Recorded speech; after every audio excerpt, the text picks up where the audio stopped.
The door was opened, inside was filled with golden food. They stared blankly and said, "It's so high. This is the first time I've seen so much rice. Oh my gosh.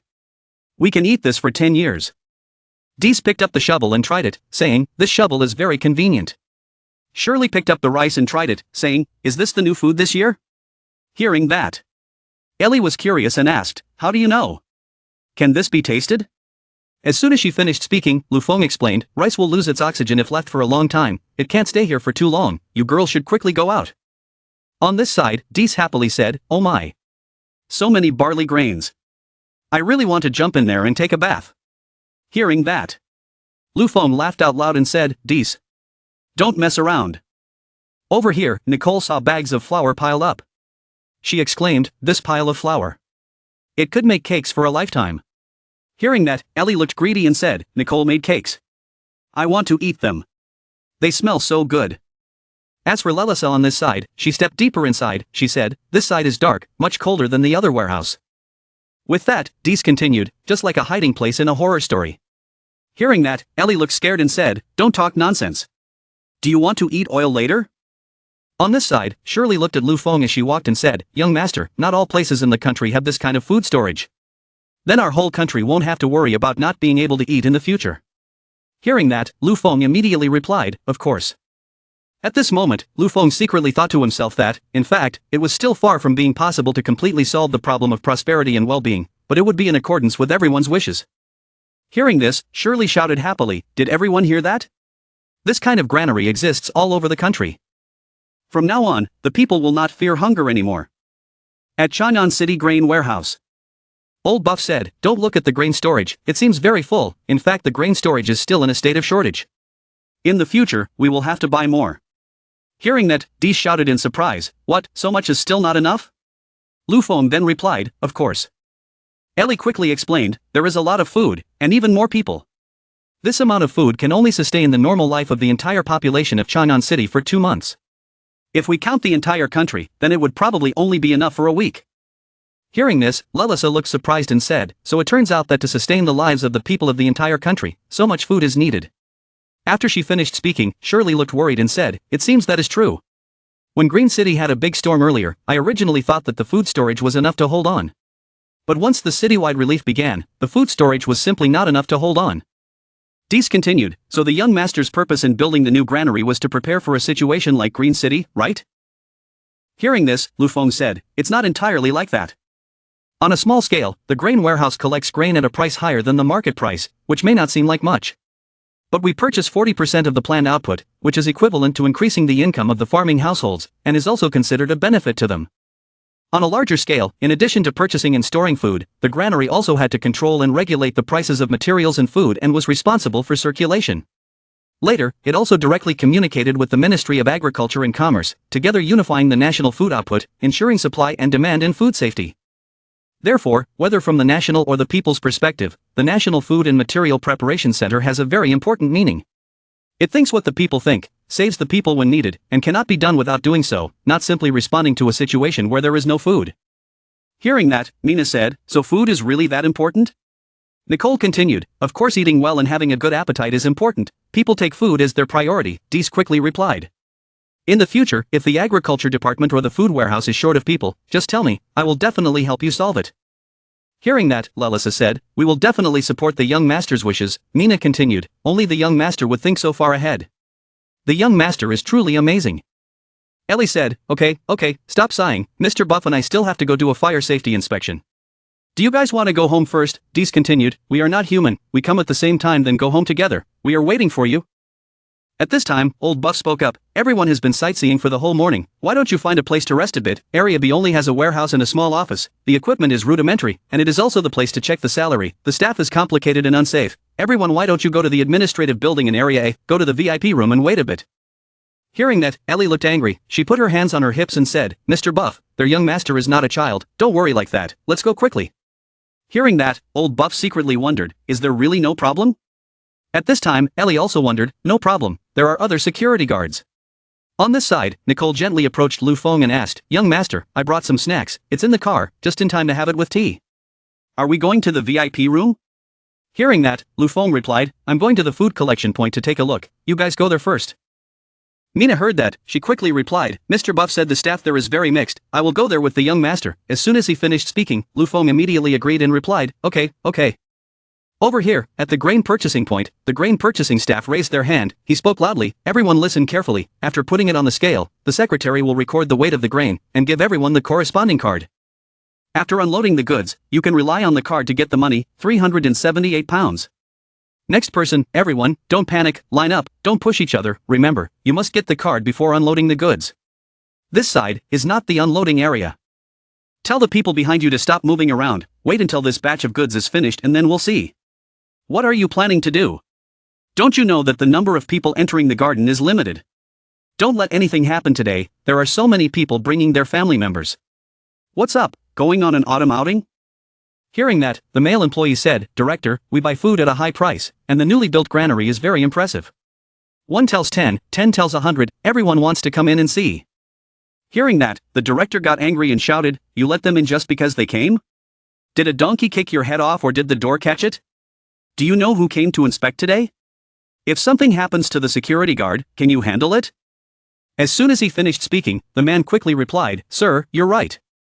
I'll go deal with it immediately. The director frowned and shouted furiously again, quickly adding more people to maintain order, telling those who had entered not to wander around. If there were spies mixed in, it would be troublesome. Hearing that, the male employee immediately ran away. He said, I'm leaving now. At this time, Lu Feng arrived and saw Luma going crazy. He thought to himself, this is the first time I've seen Big Brother Luma's fiery tone. But I didn't expect so many people to come visit. I might let old Buff arrange some sightseeing activities in the future. Everyone lived too hard before, had a narrow vision, and was even curious about the granary. My responsibilities were heavy and the road ahead was long. Suddenly, from behind someone lifted up a bag of food. Feeling something was wrong, Lu Feng turned back. Then saw a farmer holding a bag of fruit in his hand. The old man knelt down and called out, Your Majesty, this is for you. Seeing this, Lu Feng quickly responded, quickly stand up, no need to kneel, look at the old man. Lu Feng thought to himself, isn't this the farmer who took the wrong path an area earlier? Suddenly, the green-haired young man quickly used his hands to pin the old farmer's head to the ground. He frowned and said, Your Majesty, be careful, Your Majesty, are you okay? Don't move, don't act rashly. Seeing this, Lu Feng said helplessly, let him go first. Luma walked closer and said, Your Majesty, be careful. He said he might be an assassin. Hearing that, Lu Feng smiled and replied, No need to be so nervous. I met him this morning, and if he really wanted to assassinate me, what would he do with a basket of potatoes and pumpkins? Mina stood by and said a few words to defend him, and he didn't have any murderous intent. Seeing this, the old farmer trembled, picked up the vegetables and fruits one by one into the basket, and said, Your Majesty is right, I am not a bad person. I just wanted to give you something. I took the wrong path this morning, and coincidentally met Your Majesty at the East Gate. I knew Your Majesty was here. To thank Your Majesty for giving us a good life, I went back to the field to pick some potatoes and pumpkins, and took advantage of the crowd to sneak in. Hearing this, Luma raised his hand to scratch his head and said, Damn it, how vigilant is the patrol team, Your Majesty, even if he is not an assassin, but someone can sneak in here, it means it is not safe here, please allow me to put this place under curfew first, escort you out, then I will investigate this matter. I will definitely have an answer for you. Hearing that, Lu Feng smiled and replied, No need to be so troublesome, I'm not made of porcelain. Furthermore. At this moment, Lu Feng thought to himself, there is nothing that can make me feel at ease compared to Mina. After thinking, Lu Feng continued, Aren't you still here? Uncle, although you have good intentions, but breaking into the granary is a serious crime, the specific punishment will have to follow the granary's regulations, do you accept that? Hearing that, the old farmer bowed his head solemnly and replied, I am impressed, I apologize, Your Majesty, I did not think of that. Then, Lu Feng turned to look at the staff and said, As for you and the staff of the granary, just like you said just now, you must first impose a curfew, investigate clearly how many people snuck in, whether there were spies or spies, and only then will you receive your punishment. Hearing that, Luma bowed down and solemnly replied, Yes, quickly take him away. Before being led away, the old farmer with a kind face said, Wait, Your Majesty, these fruits and vegetables were all specially selected by me, they are all delicious fruits, Your Majesty, they are delicious fruits, Your Majesty really doesn't need them. Hearing this, Luma showed an annoyed expression and shouted, still thinking about his fruits and vegetables, Your Majesty has not eaten anything, he will like his fruits and vegetables, let's go quickly. As soon as he finished speaking, Lu Feng said loudly, Wait, he reached out and took the bag of vegetables. Lu Feng smiled gently and said, Thank you for the fruit, I like it very much. Hearing this, the old farmer looked pleased and happily said, If Your Majesty likes it, then fine. If your majesty likes it, then fine. Luma looked around and thought to himself, although this uncle's identity is clean, his actions are suspicious. It's natural that your majesty wouldn't accept his things, but I didn't expect your majesty to still accept them. The old farmer suddenly remembered something and said loudly, but these are already broken, your majesty, let me pick new ones for you. Hearing this, Lu Feng quickly replied, no need, it's just a little bruised, it won't affect its taste. Then, Luma gently placed his hand on the old farmer's shoulder and said, Uncle, his majesty is so good to you, don't break the rules next time. Hearing that, the old farmer gently replied, yes, Lord Luma, I've caused you trouble, I'm sorry. Seeing this, Mina curiously said, young master, there are too many complicated people here, the people here are too dazzling. If you want to see the salary collection situation, I know a secret place that is quiet and has good visibility. After saying that, Mina led Lu Feng to the highest building of the granary. Lu Feng looked down and said, this is the place you said is secret and secluded, and the view is good. Hearing that, Mina laughed and replied, don't think that this office is small and narrow, but its location is from high up. As long as we hide behind the curtains, we can see the situation below, and won't be noticed by the people below. As soon as he finished speaking, Lu Feng smiled and replied, consider what you said is right. After finishing the handling, the male employee asked curiously, sir, we have followed your instructions to block the group of people who have not entered outside, Luma said loudly. Inform the guards of Area A, put the entire area under curfew, and check to see if there are any suspicious people. Outside, the people were talking excitedly, this is the newly built granary, the air is too bad, don't make noise. The guard said, anyone who doesn't follow the rules will be kicked out. The price of grain here is higher than outside, this year there is no need to worry about winter, since His Majesty has come, when have we ever had to worry? On this side, a bald man put his hand on the young man's shoulder and said, we're lucky this time. Luckily you came up with a good idea. Hearing that, the young man quickly replied, keep your voice down. Do you want to say it so everyone knows? Lu Feng stared at these two suspicious people from above, sensing danger, they looked up and said to themselves, someone is looking at us. Lu Feng and Mina stared at each other. Seeing that he was discovered, the bald old man opened his mouth in surprise and said, what? Hearing that, the young man replied, we were discovered. Lu Feng saw this and said, I remember, these two people are refugees from abroad who came to repair the road, right? Among them, the one named Harry groaned and reported that he looked like a detective, and after investigation, he was indeed a member of Black Iris. Hearing this, Mina replied, oh, what is he doing here? Mina looked angry, she clenched her fist and continued, not intending to attack the food warehouse.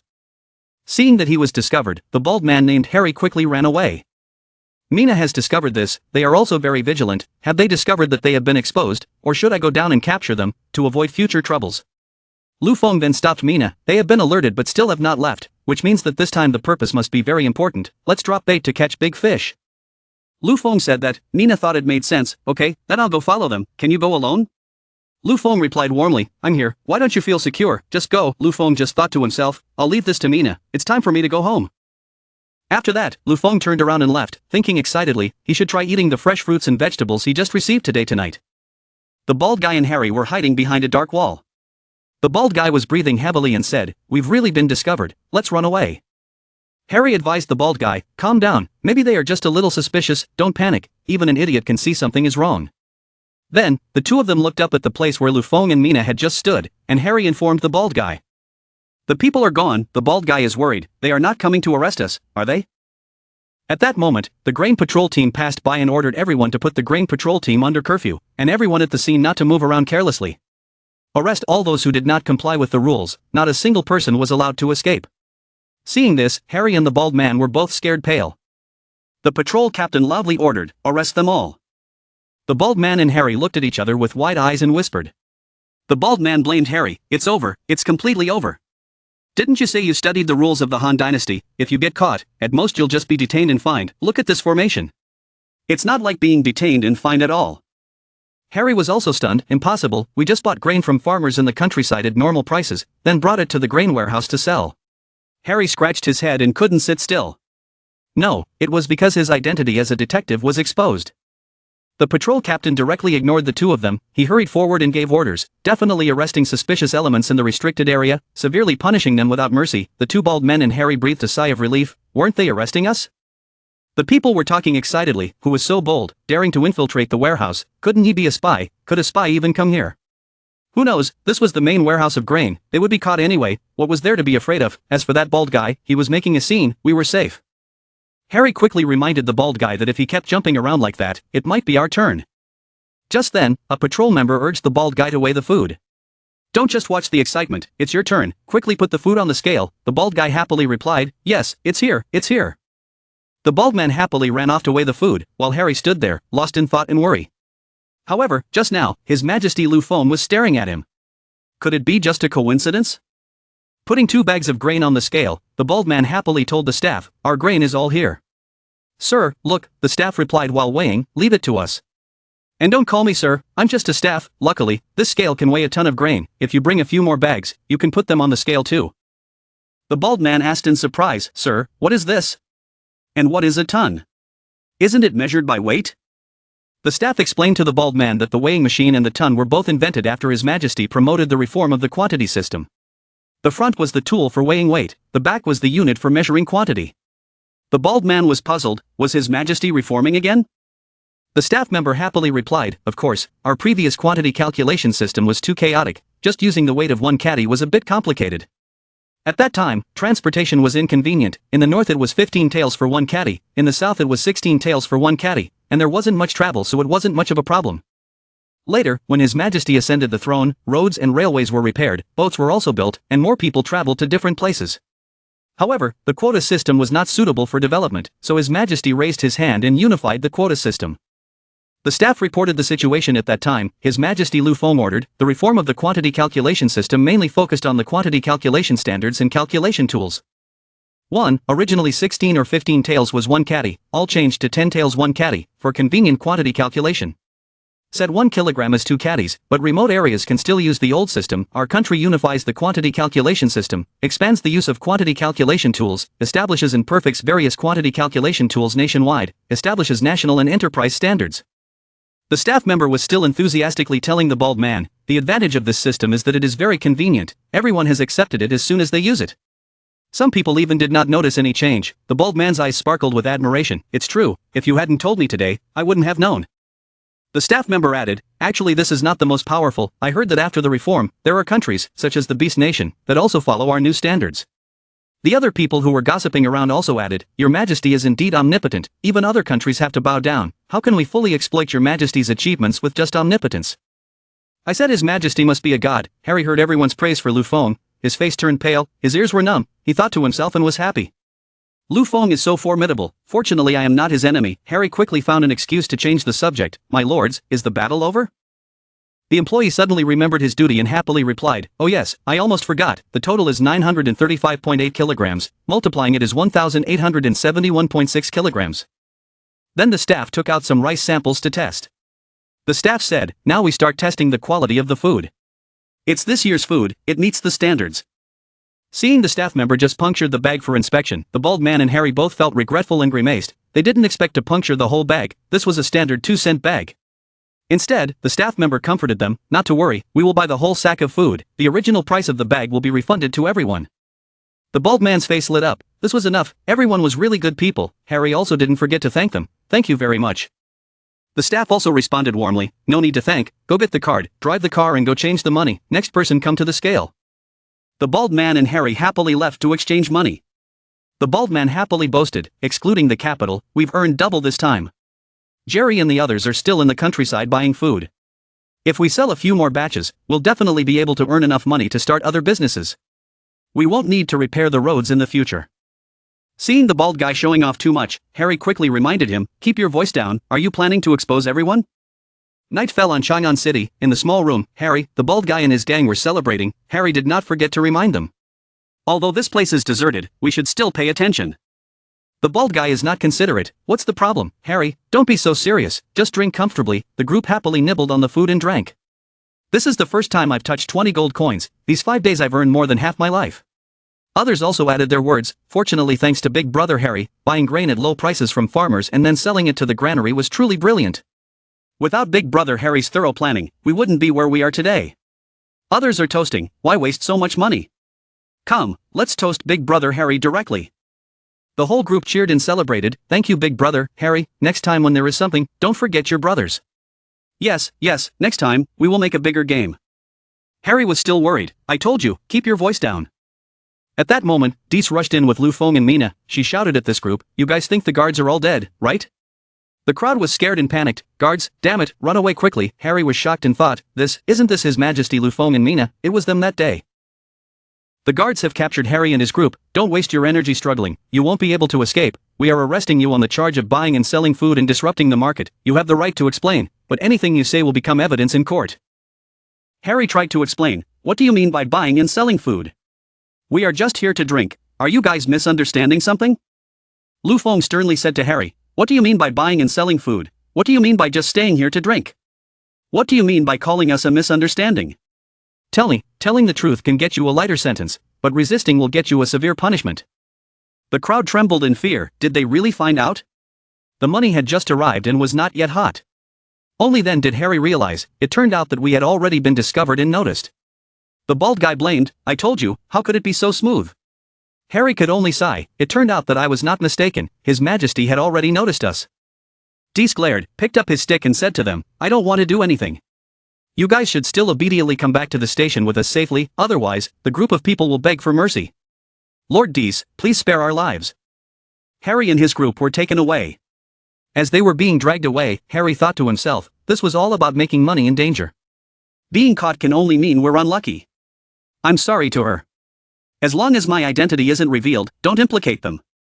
Lu Feng suddenly spoke up at this moment. That guy named Harry, you stay, there's something I want to ask you directly. Mina quickly stopped him. If it's him, he's desperate and takes the risk. Dees also stopped him. Young master, it's not appropriate, but Lu Feng spoke up to explain. It's just a matter of a few minutes, you guys wait for me at the port. Then Harry stayed behind to meet Lu Feng alone. He didn't say anything. Lu Feng spoke first. I didn't expect you to adapt to life in Chang'an City so quickly, but I'm curious, why didn't you send a message to He Yanwei? Harry's entire body froze. He was surprised. He knew his identity. Lu Feng just smiled faintly and continued to speak to Harry. What's so surprising? You're on my territory, how can you hide it from me? But you guys were able to escape the identity check when entering the country, not a bad trick.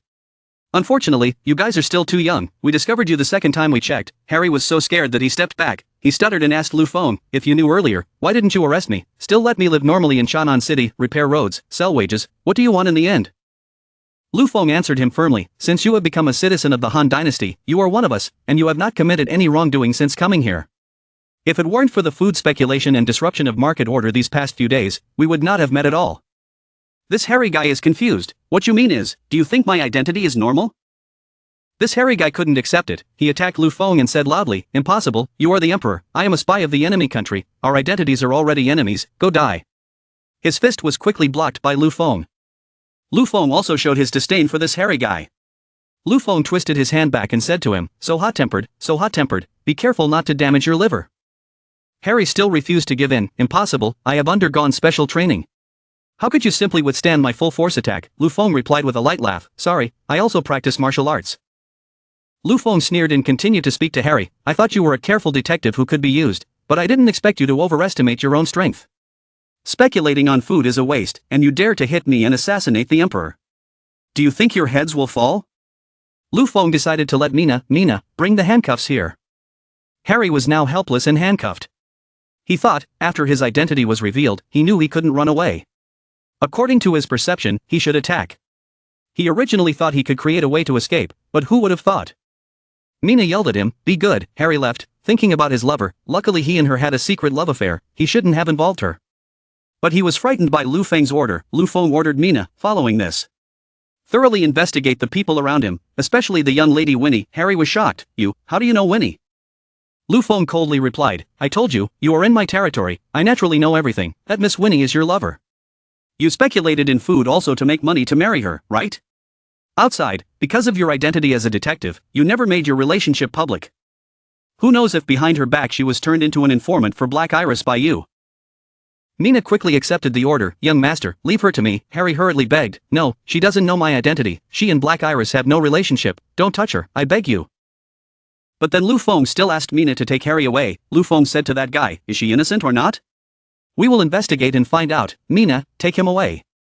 The crowd outside was in an uproar when they heard that Harry's group had been taken away. How could you do such a thing? Speculating on food, how stupid are you? You've just settled down at home, and you're already cheating? In the crowd, little Winnie is looking for Harry. Harry, where are you? Harry was worried when he heard Winnie's call. It was Winnie's voice. Winnie came. Lu Feng smiled lightly and replied, "That's right, grain speculation is not a big crime. I just wanted to punish you a little, killing the chicken to scare the monkey, so I contacted your family and friends to come and take you back. Winnie will of course be among them, just in time. Let's capture her for questioning now. Even if we don't capture her, Black Iris might also capture her." Hearing this, Harry panicked. He thought, "I've been in Black Iris for 10 years, my rank is neither high nor low, I've completely disappeared, they will definitely investigate, maybe they will find Winnie."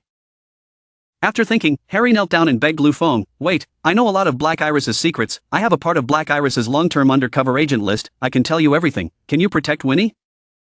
Lu Feng smiled odiously, "Oh, is that so?" He smiled in response to Harry, "Then it depends on the interrogation later, do you think the information is valuable?" Seeing Lu Feng's behavior, Mina just stood there looking at him in confusion without saying anything. Dees was waiting outside and waited for Mina and Lu Feng along with Harry to come out. Dees asked Mina, "The last few people have come out. What was that commotion just now?" Mina replied, "It was Detective Black Iris who wanted to assassinate the young master, but was subdued by the young master." Dees was furious when he heard that. Which bastard dared to assassinate the young master? Where are the men? Take him away and watch him carefully. Harry and his group were taken away, the people behind them were talking about him. Harry was unexpectedly a detective of Black Iris. "I heard that it was a terrorist organization from abroad, I heard that their boss crossed the sea, came to invade Yadian, the invaders were really scary." A local standing near Winnie added, "Know yourself, know others, but not your heart." He didn't expect Harry to be that kind of person. Winnie was stunned after hearing that. How could Harry be a detective? There must be something wrong with him. Dees was now coquettishly blaming Lu Feng, "Young master, just now said not to let the two of you be alone together, if you listen to me, you won't be assassinated, the saying is very true. If you're not from our clan, you'll definitely have different intentions." Mina sighed and added, "Yet the young master still agreed to that detective, as long as he said something useful, his lover would be protected." Lu Feng confidently and comfortably told Mina and Dees, "If we capture one person, the enemy will immediately arrange new people, what we need to do is to understand the whole situation." Dees was worried, how could that be, maybe the detective's lover was also a detective. Lu Feng just smiled and said, "Don't guess, Winnie's mother was planted by us, to monitor the messenger for the detective. How could Winnie be a detective, even without Harry's request? We will protect her on behalf of Winnie's mother." Dees and Mina understood the situation. Dees agreed with Lu Feng, but Mina still couldn't believe it. She didn't expect there to be this kind of relationship. The detective fell in love with the messenger. Thinking back to Harry's assassination, Lu Feng was also careful, "But the two of you were not without reason, regarding the infiltration of the detective into the country. We must be more careful." Seeing that Lu Feng was willing to be more careful, Mina and Dees were happy, the young master finally came to his senses. Afterwards, Lu Feng said to Mina, "Mina, for the targets we have discovered, continue to use the policy of forcing arrests when they commit crimes. If they do not commit crimes, then monitor them, but to prevent accidental capture, continue to increase the number of people sent to monitor them, and remember to record their every move. In addition, go back and write a plan to increase ideological education in the areas. I don't believe that relying on brainwashing techniques alone can't wash their brains." Mina obeyed, "Young master, I will definitely do well." On the way back, Mina was still worried and expressed to Lu Feng, "I actually hope that today's incident won't happen again. Regarding public affairs, you are the king of a country, the entire Han Dynasty depends on you." At this time, Mina continued shyly, "Privately, you are someone I care about, I don't want anything to happen to you." Lu Feng also thought shyly, Mina rarely showed the posture of a young lady, like this it really had a different style. Thinking about it, Lu Feng moved closer and hugged Mina, "Then you beg me, and I will agree to you." Mina didn't think so. She said again, "I'm talking seriously." Lu Feng hugged Mina tighter, whispered in her ear and said, "I'm also very serious." Ellie has been standing in a corner watching the two of them, she is secretly smiling, should they just kiss? Lu Feng found Ellie and asked her, "Ellie, why aren't you sleeping yet?" Mina was so embarrassed that her face turned red. Ellie smiled and took out the lunchbox in response to Lu Feng. Nicole shouted to make dinner. Everyone planned to eat while waiting for everyone to return. Then, I saw some movement outside and went out to see, but unexpectedly bumped into something I shouldn't have seen. Mina was irritated and wanted to stop Ellie, Ellie should stop talking. Ellie was also irritated and looked annoyed and confused at Mina. Just then, Ellie discovered something in the sky. She pointed to the sky and said loudly, "Oh no, a fireball is coming from the sky. Get out of the way." Lu Feng calmly explained the natural phenomenon just now to Ellie and Mina. "Wait, this is a meteor shower. It's an astronomical phenomenon that only happens once in 100 years, quickly call everyone out here, who knows, there might be none left. The night sky is beautiful with shooting stars." Everyone gathered to watch the meteor shower in the sky. Lu Feng provided astronomical information to everyone. This was actually because the planet we live on passes through the orbit of comets in the sky. And on these orbits, many meteors are scattered under the influence of the Earth's gravity and various frictions with the biosphere's atmosphere, thus forming a meteor shower. Everyone was talking excitedly. Although they didn't understand what the young master was saying, it was so romantic. From the distant sky, to this place that is ours. It felt like a guest from far away, traveling a long way to give us such a beautiful scene. This was the first time I had seen such a beautiful sky. Ellie was different from everyone else. She was scared. That thing didn't fall there. If it fell into the house it would be over.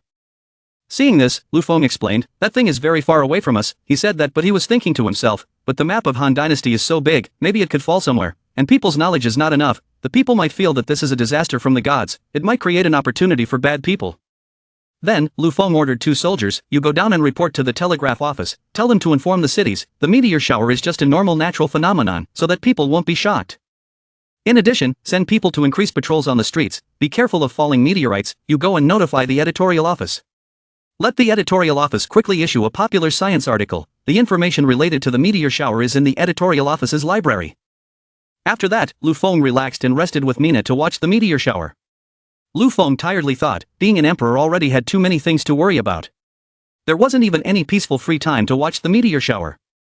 If he hadn't transmigrated before, he would have started praying long ago. Thinking of this, Lu Feng suddenly woke up, that's right, pray. He excitedly told everyone listen to me, in my hometown they say that when there is a meteor shower, if you make a wish, it will definitely come true. Let's try it together, everyone is bewildered, pray, will your wish come true? Then, Lu Feng led everyone in praying. Like this, clasp your hands together, close your eyes, look at the meteor shower, and say your wishes in your heart. After saying that, Mina started to clasp her hands in prayer, Nicole also prayed, both Jenny and Monica closed their eyes and prayed. Only Ellie was secretly looking at something. Ellie discovered that Billis was secretly looking at Lu Feng. Billis was secretly hoping that if I took the initiative, I would quickly let the young master and I be together. But Ellie playfully teased her, Billis, what are you looking at? Billis shyly refused, I don't have it. After Nicole finished praying, she urged everyone to have a midnight snack. Everyone prayed, let's have a midnight snack and watch the meteor shower. Mina happily replied, okay. Everyone happily ate and enjoyed the meteor shower, it was so delicious, meteor, quickly become my reality. Monica picked up the cake, she teased Ellie, do you wish your breasts would grow bigger? Ellie was irritable, hateful, don't talk nonsense. Lu Feng was eating cake but was worried about the people. The Ellis had been with him for so long and had received a high level of education, but when they saw the meteor shower, they were all confused, not knowing how the people would feel. Whenever they were idle, they would constantly worry. The guard station must have already given my orders, why am I starting to worry? Being the emperor is so tiring, there's no way I can play around comfortably. Lu Feng looked at everyone affectionately, he thought to himself, but seeing them so happy, Lu Feng smiled warmly, he realized it was all worth it. The next morning, the sun was already high in the sky. Lu Feng carried a lunchbox to Ellie's workplace. Ellie looked at Lu Feng and excitedly stood up to greet him. Young master, you're here. Lu Feng put the lunchbox on the table. She hadn't even had breakfast yet and ran out of the house like she was being chased by a dog. I was wondering where she was going, but it turned out to be here. Ellie's eyes looked towards the lunchbox on the table, full of anticipation, here. Lu Feng explained, Nicole was afraid she was hungry, so she asked me to bring her breakfast. Hearing that it was Nicole's food, Ellie's eyes lit up, eagerly opening the lunchbox, Nicole is so nice. Lu Feng seemed to remember something, propped his chin on his hand and said, wait a minute, ever since the meteor shower night, you've been very busy. But our official affairs clearly don't have any major issues. This morning you left home at 7 a.m., it's 8:30 am now, the tallest building is not far from our mansion. Why is your face red and sweating profusely? Oh. Lu Feng's eyes noticed a tuft of hair on Ellie's hair. Lu Feng reached out and gently removed the tuft of hair, then asked in a serious voice, whose hair is this? Ellie on this side was like she had found gold, happily covering her face and asking again, hey, young master isn't jealous, right? Lu Feng fondled the fur ball and said in surprise, this is sheep's wool, right? Knowing that Lu Feng had realized it, Ellie's mood dropped and she honestly said, there's nothing I can hide from you, young master. Do you remember when Sister Elsa asked for our help? Some time ago, she basically took back most of the tribes on the Saharan steppe. Ellie recounted that at that time, Lu Feng called me to ask about something. There was a telegram from Ange City, Elsa's detective sent to ask for our help. Ange City, one of the 9 major cities, is the closest city to Sahara. Ellie nodded and replied, yes, she wants us to send more medicine and weapons, while the other tribes are busy with rescue efforts and fighting the enemy. She promised to transport more good quality iron ore, and also 5,000 surrendered soldiers. Lu Feng was amazed by Elsa's strength, yes, as expected of Elsa. Back to reality, Ellie ate her buns and explained that she had kept her promise and sent us a large amount of manpower and materials. In addition, there was also a lot of good quality wool. This was originally a good thing, but some of the wool had gotten wet due to the long-distance transportation and had become seriously congested. Her subordinates were afraid that if they offered it directly to you, you would doubt their sincerity, so they had to find me and ask me to help. Therefore, for the past 2 days, I have been busy drying the wool. Lu Feng knew that was the case. He breathed a sigh of relief. Just that, I thought there was something else. Ellie's eyes were sparkling like a puppy begging Lu Feng. Leia said Sister Elsa wanted to give you a surprise. Can the young master pretend not to know? I beg you. Lu Feng's heart softened from being beaten like this. He nodded and replied, okay, you eat your breakfast, stop playing with the buns, it's unhygienic. Lu Feng walked to the table and sat down, saying, that's right, other than sending Leia and the others off the day after tomorrow, I don't have any plans recently. If the Saharan messenger is ready, you can bring them to see me directly. Ellie nodded in agreement as she chewed, okay, I'll make arrangements. After a while of working hard, Ellie stretched comfortably. Oh, there was nothing else to do today, only a report was important. Ellie quickly took the report to Lu Feng, relying on the benefits of the telegraph network. We have received reports on the situation regarding the meteor shower and the expansion of science in the towns. Young master, do you want to hear it? Lu Feng happily nodded and said, okay. Ellie picked up the report and read it out loud. Based on the intelligence we received, we were very lucky. No cities were attacked, and the mountains were fine too. Then, he immediately ordered the editorial offices in the major cities to popularize the planetary principle. Combined with our long-term scientific education, the effect was not bad, and there were no rumors of natural disasters among the people. Lu Feng smiled when he heard the news and continued to listen to Ellie continue. Ellie blinked and gave a thumbs up. There was intelligence that in Yadian's field territory, there were quite a few people who had internal strife due to the crisis caused by the meteor shower. Compared to them, we were too stable. Lu Feng rested his chin on his hand and said calmly. After all, Yadian had been dominated by theology for a long time, and was in the midst of a chaotic battle between two forces. It was normal. Ellie huffed angrily, I mean, is it important to be normal? I'm flattering you. Ellie extended her hand and praised him, young master, you are wise and powerful, using science to bring us a future. You are the incarnation of science, a word that replaces the future. Under your leadership, we have carried out the 4 modernizations, moving towards growth and prosperity. Lu Feng rested his chin and thought, science and technology are the first productive forces. Then, he exclaimed in surprise, humph, are you flattering me? Lu Feng stood up, took out a seedling from somewhere and placed it on the table. Speaking of which, he would later call the security department to contact the Ministry of Agriculture. Ellie looked over with wide eyes, her head full of questions. Lu Feng introduced the tree. This is a new variety of black dugua hybridized by the Ministry of Science and Technology. It has low requirements for soil and environment, and can be grown on many types of soil. I want to stay near Chang'an City, find a secluded place in the forest to try planting it. Hearing this, Ellie looked at the tree with interest and evaluated it. The burning ability of black dugua is much better than normal firewood. Whether it is a spaceship, a steam train or a steam car, they all need it. If it can be planted around the town, then there is no need to go to the Forbidden Mountains to harvest it, which can save a large amount of manpower and material resources. Lu Feng added that black dew fruit is an extremely important strategic resource that cannot be discovered by others. In addition to building a wall and barbed wire around it, it is also necessary to call the police station to send people there to station guards. Before Lu Feng could finish his sentence, Ellie ran out as fast as she could. As she walked, Ellie shouted, okay, I'll go and arrange it immediately, and urge you to finish the work. Lu Feng saw Ellie's figure getting farther and farther away, and he smiled bitterly and advised her to slow down, and be careful not to bump into someone else. That afternoon, Ellie once again stretched her arms and yawned loudly. Today's main business was also considered complete. Lu Feng also finished the paperwork on this side, so he made a suggestion. She got off work early today, would she like to go out and play? Ellie said tiredly, I was relaxing my mind, completely unable to think whether I should go or not. Just then, the big door suddenly opened. Dees was in a hurry and quickly walked in. Oh my god, I'm dying of heat. Lu Feng saw this hurried appearance and asked worriedly, what's so urgent about Dees? Ellie on this side was also worried, could it be that they couldn't negotiate with the Ministry of Agriculture? Dees stood in front of the fan, out of breath, shaking her head and replying, no, let me sit and fan my eyes for a bit, then we'll talk later. Dees felt the cold wind blowing through her body, the heat completely dissipated, she comfortably exclaimed, so cool. Lu Feng sighed, feeling helpless in his heart. Dees was still as hasty as before. Ellie was still thinking in worry. In the morning she went to the police station and nothing happened. Could it be that something happened in the afternoon? Dees felt uncomfortable inside. It was clearly autumn, yet it was still so hot. I walked here from the security headquarters. I almost got dried out. Lu Feng had no choice but to say, the harsh late autumn sun was no joke. Don't do that next time. Be careful not to get sick. Ellie, a confidant, brought a glass of lemonade in front of Dees. Here, have a quick cup of pepper tea. Dees looked at him blankly, not believing and asked, really? But then, she still took the cup of lemon tea and drank it all.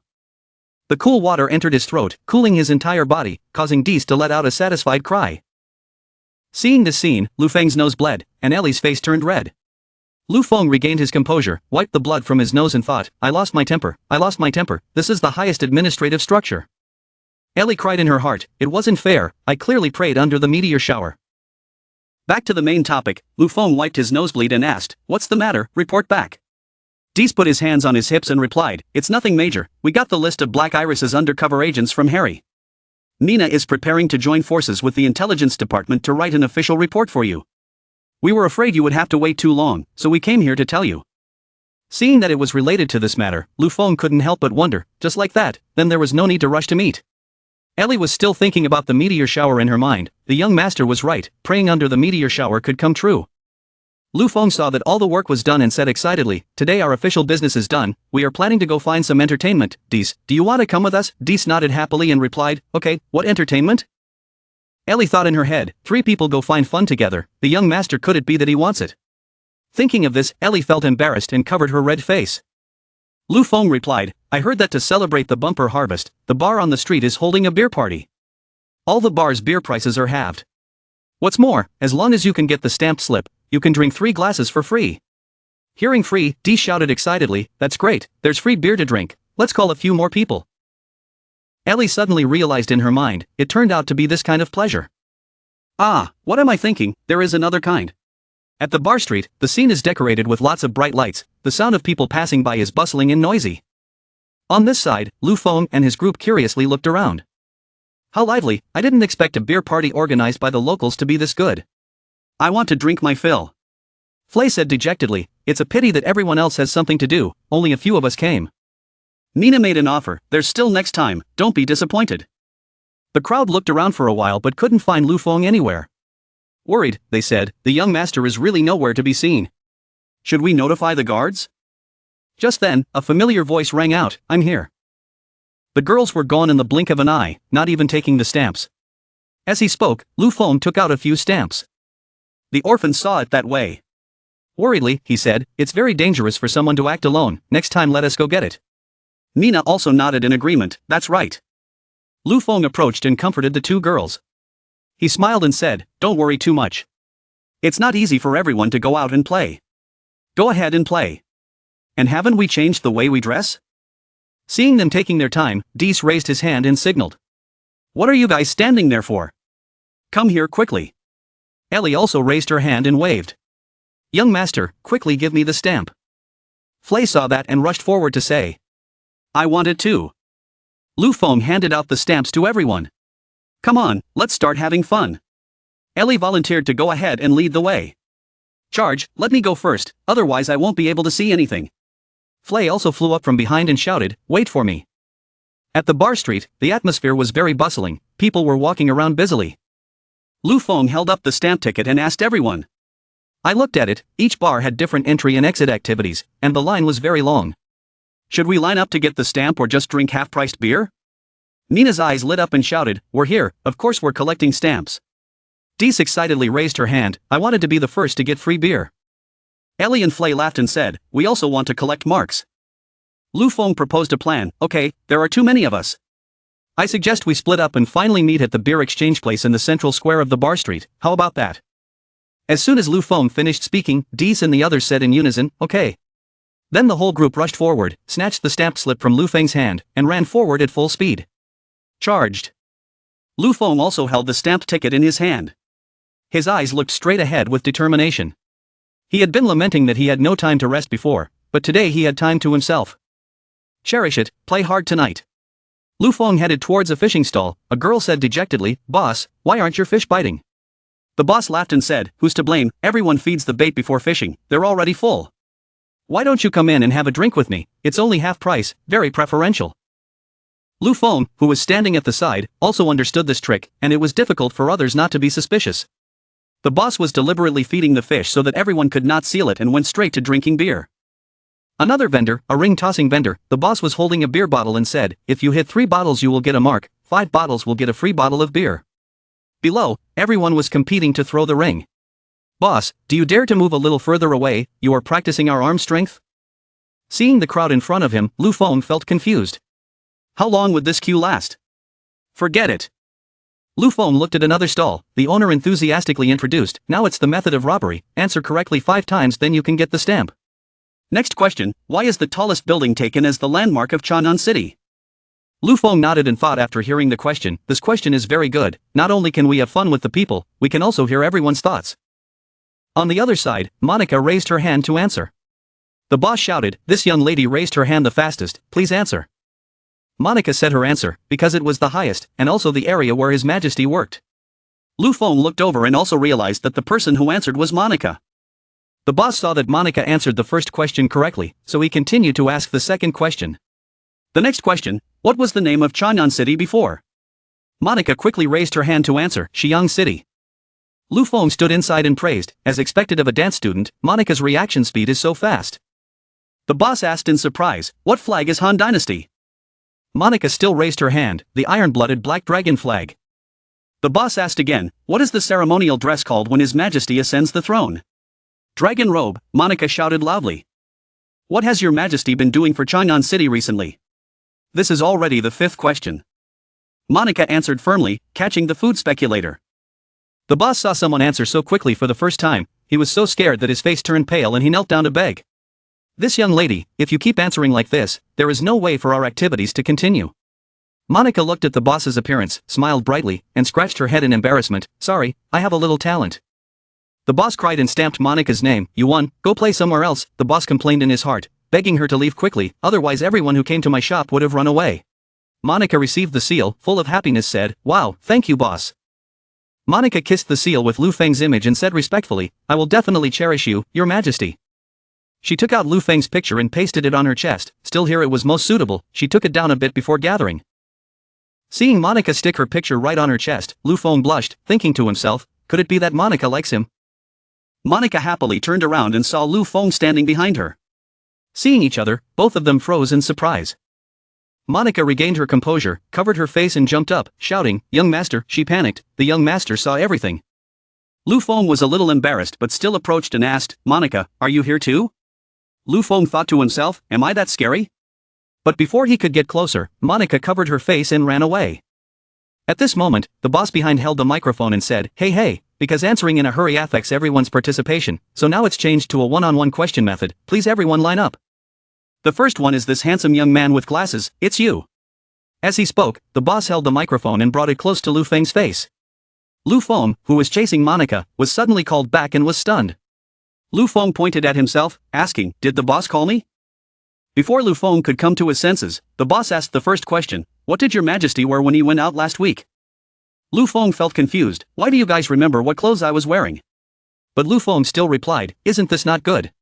The boss said without paying attention, his answer was off topic, young man, next time remember to pay attention. You don't even know what His Majesty is wearing, how could you be from Chang'an City? The boss asked a second question, what is the purpose of Your Majesty holding the Olympics? Lu Feng was excited, finally he had a normal question. Lu Feng confidently gave an answer, proclaiming the national prestige, showing the strength of our country, and conveniently letting the common people play around. The boss said with admiration in his eyes, Your Majesty actually wanted to show off his power to suppress the other side and conquer other countries. Lu Feng heard this answer, his whole body trembled, unable to believe his ears. Then, the sound of discussion from the surrounding people rang out. No, I heard that it was because His Majesty admired Princess Larson, and organized it especially for the princess. How could that be? It was clearly for Prince Toola, after all, they were the ones who won the prize. Hearing this, the sound of discussion rang out loudly. I think so too, no matter what. Our Han Dynasty will definitely conquer all 4 directions in the future, becoming the hegemon of one region. Lu Feng knew what everyone was thinking, and he cried in his heart. Although he knew that the people had their own understanding of national policies, why were they thousands of miles away from his own reasons? He was a man who wanted to build a common organization and develop a global destiny. The boss patted Lu Feng's shoulder to comfort him. Young man, don't be discouraged, try to pay attention to His Majesty in the future. We are bathed in His Majesty's glorious light, we need to be grateful, in the future we need to supplement our knowledge related to government affairs. Lu Feng smiled and scratched his face. Okay, thank you. Lu Feng held the stamped ballot and felt sad. Forget it, the people here were born in a world where hegemony is prevalent, and the idea of hegemony is deeply rooted. It hasn't been long since we founded our country, and the ideological and educational work is still very heavy and long. At this moment, behind Lu Feng came a sulky voice, young master. Ellie ran to Lu Feng and hugged him like lightning. Lu Feng asked with concern, Ellie, what's wrong? Ellie cried and complained, Humph, I was laughed at. I was practicing archery last time, and there was an archery booth in front of me. The owner said that as long as you hit the target, you can get a stamp. But I shot 10 arrows in a row, all of them missed the target. They were laughing at me, young master, you must help me. Speaking up to here, Ellie cried even louder. Lu Feng gently stroked her head and smiled bitterly, okay, calm down. Then Ellie led Lu Feng back to the place where the arrow was shot. Seeing Ellie return, and bring someone along, everyone around started talking and pointing. Look quickly, that little girl is back, and she brought more help. Don't say anything, this helper's steps were steady, one look and you could tell he was a martial artist. Little girl, don't be discouraged, we didn't hit him either. The more Ellie listened, the angrier she got, and she stomped over. The boss saw Ellie turn back and sighed helplessly, little girl, didn't I tell you already? I bought this bow based on a military bow, normal people can't pull it, you being able to shoot it is already very good. Ellie didn't listen to him anymore, angrily said, don't talk too much, I need to wash away the humiliation from before. Boss took out the bow and handed it to Lu Feng, not forgetting to say, young man, don't force yourself, be careful not to get hurt. Lu Feng took the bow and said, I understand, thank you for your reminder. Lu Feng picked up the bow and aimed at the target, curiously asking, boss, this bow is not bad, it is about 7 or 8 parts similar to the bows in the army. Have you come into contact with military bows before? The boss shook his head and replied, no, I am someone who loves bows and arrows, I saw the guard station use it a few times, so I bought a copy based on that. Lu Feng nodded in praise, you're very good. Ellie stood by the side, feeling uncomfortable. The young master was actually talking to him, humph. The boss stroked his beard complacently, relying on his keen eyes, I will tell you.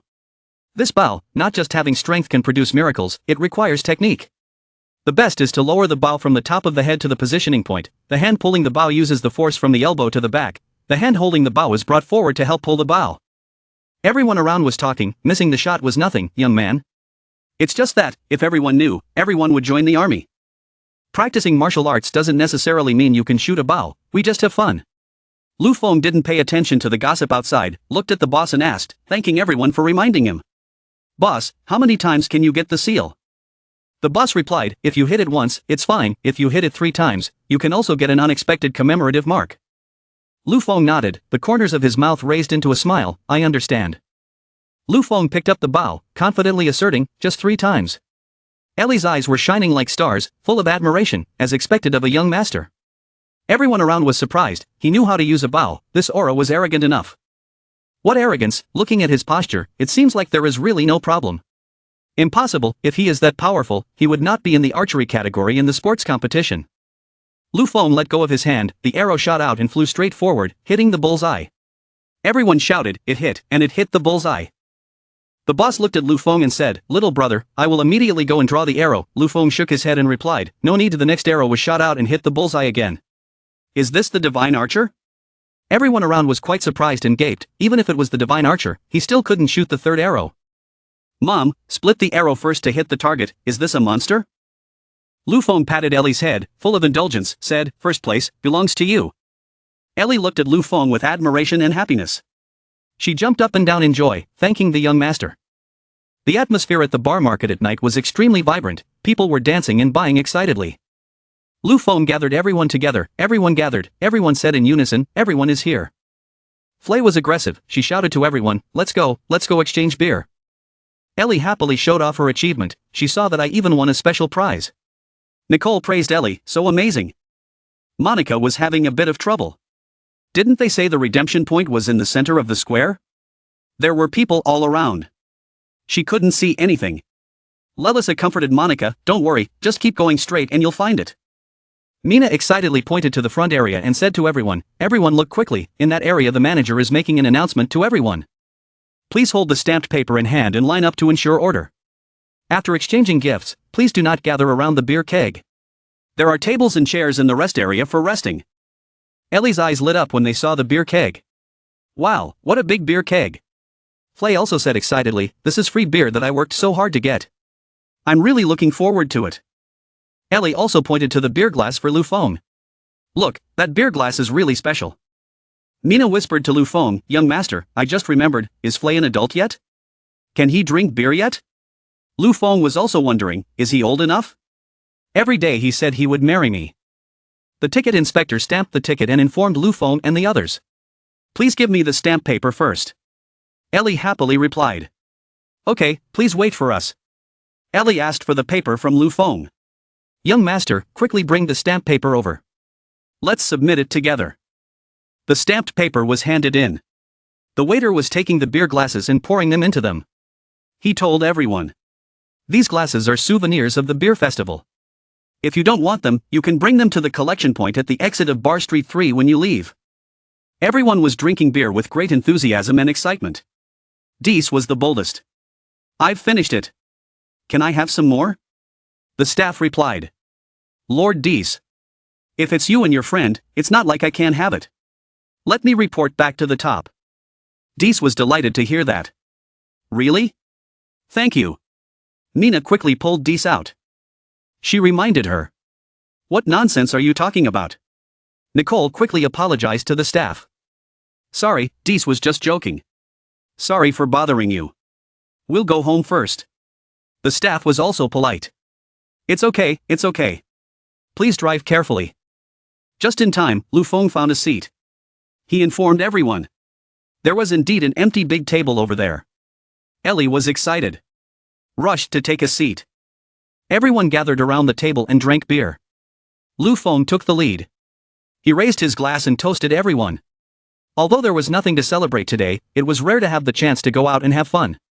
Everyone, let's finish their glasses together. Ellie responded as the representative. Okay. Young master, say the toast. Just see, everyone excitedly and enthusiastically downed their glasses. Lu Feng happily sent his greetings. Then I wish everyone every day like today, happy, happy and lucky. Dees was probably the most excited. She raised her beer to her lips, while Flay was more reserved. Lu Feng, Mina, and Nicole were also sipping beer. Lelisa and Monica also enjoyed their beer. Drink it all. Dees was so full that he burped. Ellie said to Dees, oh, you're already full. Dees was embarrassed. How could that be? I have nothing in my stomach. I just burped. Lu Feng heard that and spoke up. If you're hungry, can we have a late-night snack here? Dees replied excitedly. Okay, I'll go buy some grilled food. Ellie agreed. We should also buy some other food. We'll go too. Mina and Nicole were also excited. If we were going to have barbecue, would we have to have beer? I went to buy some. Nicole was also happy to go and help Mina. Lelisa and Monica didn't go anywhere. They stayed to drink beer with Lu Feng. None of the three of them said anything. The atmosphere was a bit awkward. More than anything, Monica was embarrassed. Lelisa found an excuse to leave. Young master. There are a lot of people in that stall. Do you need my help? Lu Feng did not understand what Lelisa meant. He happily replied. There are enough of them. We can just wait here. Scene change. Two princes of Toola are begging a landlady. Only to see Nemo kneeling down and pleading. Landlady, I really can't bear to leave you. Landlady, are you really not going back with us? I can ask my father to give you a title. Please open a shop in Toola. The landlady uncomfortably shook Nemo's hand away. Let me go. I'm still selling. This scene was seen by Lu Feng. Nemo was rejected and cried, hugging Knight. The two of them burst into tears. Nemo sobbed and said to his brother. Big brother, the boss still refuses to go back with us. Knight was also sad. We are so miserable. Lu Feng looked at this scene. He said to Monica and Lelisa. It's the two of them. I thought they had already returned. Lelisa said. I heard that the two princes wanted to make a bar street just like this in Toola. So they stayed for 2 days to attract people. It seems that they failed. But the two of them got so drunk. And cried loudly in front of everyone. It's too rude. Lelisa continued. The beer I drank before. Lots of impurities. Bitter taste. Not as fragrant as the beer invented by His Majesty. But I have never seen anyone drink until they are drunk like them. Lu Feng explained. The beer before. The alcohol content is not high. The purity is also not enough. Lu Feng very comfortably continued. After improvement. Higher alcohol content. Can more quickly inhibit the activity of the central nervous system. Make people lose their rationality. Produce joy. Feel excited. They drank too much. Naturally, it was rude. Monica smiled when she heard this. She seemed to be losing her mind. She laughed at the two princes. They were too weak. Monica babbled. Not like me. Not even a little drunk. Not even rude. Lu Feng and Lelisa could only look at her with pity. Lu Feng gently asked Monica. Monica drank too much. Do you want some water? Monica got angry and raised her voice. Young master, what nonsense are you talking about? I didn't drink much. I can still drink another 10 cups. I'm definitely not drunk. Lu Feng didn't dare say anything more. He could only agree. Okay. Lelisa nodded and noticed. Monica after being drunk was completely different from her usual self. The girls passing by saw Monica like that and also added a few words of gossip. That must be Monica. Monica fell into Lu Feng's arms. She shyly apologized. I'm sorry, young master. Was I being harsh with you just now? I'm sorry, it was my fault. Lu Feng was confused and advised Monica. Don't cry. I'm fine. He thought to himself. I didn't expect Monica to have such a lovely side. The quiet atmosphere, the wine and love mixed together, made Monica sink deeper into love. Just then, someone called Monica. Is it you? Miss Monica. It's you. The girl with the ponytail smiled and introduced herself. I am a Micah student in your dance class. Monica could no longer see clearly. She asked Lu Feng again. Is that right, young master? I couldn't see clearly. Lu Feng also just suspected. This is. Before Lu Feng could finish his sentence, the Micah girl continued. Are you the young master in the rumors? Are you Miss Monica's soulmate? The girl behind her also added. Miss Monica mentioned you many times. Said she really liked you. That's right. She even taught us the love dance in her hometown. Said that one day she would definitely dance for you to see. The two students told all of Monica's feelings to Lu Feng. Lu Feng blushed and was confused, not knowing what to say. Meanwhile, Monica was in a daze and confessed softly. That's right, I really like the young master. Seeing that Monica had confessed, the female students outside added a few words of encouragement to Monica. Choosing the right day is better than the wrong day. Since Miss Monica has already confessed, why don't you dance now for the person you love to see? The other people were also buzzing with gossip. Wow, who is so amazing? Dare to confess in front of everyone. It's Monica. She's so nice, what's wrong with confessing in front of everyone? Oh my god, I saw the confession scene. This man was dressed a bit flashy, but he felt very handsome. Lelisa standing on the side could only sigh. It turned out to be Monica too. Seeing the crowd cheering, Monica refused to jump. I didn't jump. Then, Monica leaned close to Lu Feng's ear and said to him shyly, Young master, I only want to dance this dance for you alone. Lu Feng could only see that Monica seemed really drunk. Suddenly, Monica stood up and pulled Lu Feng's hand. She said, Young master, come with me. Lu Feng was dragged away and didn't know what to say. He was extremely awkward. The crowd saw Monica pulling Lu Feng away and eagerly discussed. Miss Monica is so brave. I admire her. Who is this young master? Oh my god, I want to become that young master. A toad trying to eat swan meat, this guy. Lelisa standing at the back of the crowd just thought. I hope Monica succeeds. But. Lelisa lowered her eyes. She was sad. Why did I feel like I admired her? Monica led Lu Feng down a path filled with red roses. She shyly said to Lu Feng. In my hometown, this dance of love. Like the girl wants to give everything to the other person. Next, Monica picked a rose for Lu Feng and said. I wonder if you like me. She started to dance the love dance. She danced passionately and confessed. But my feelings must be conveyed to you. After that, Lu Feng watched Monica dance the love dance attentively, and she didn't say anything either. Monica was immersed in love, graceful with each beautiful dance.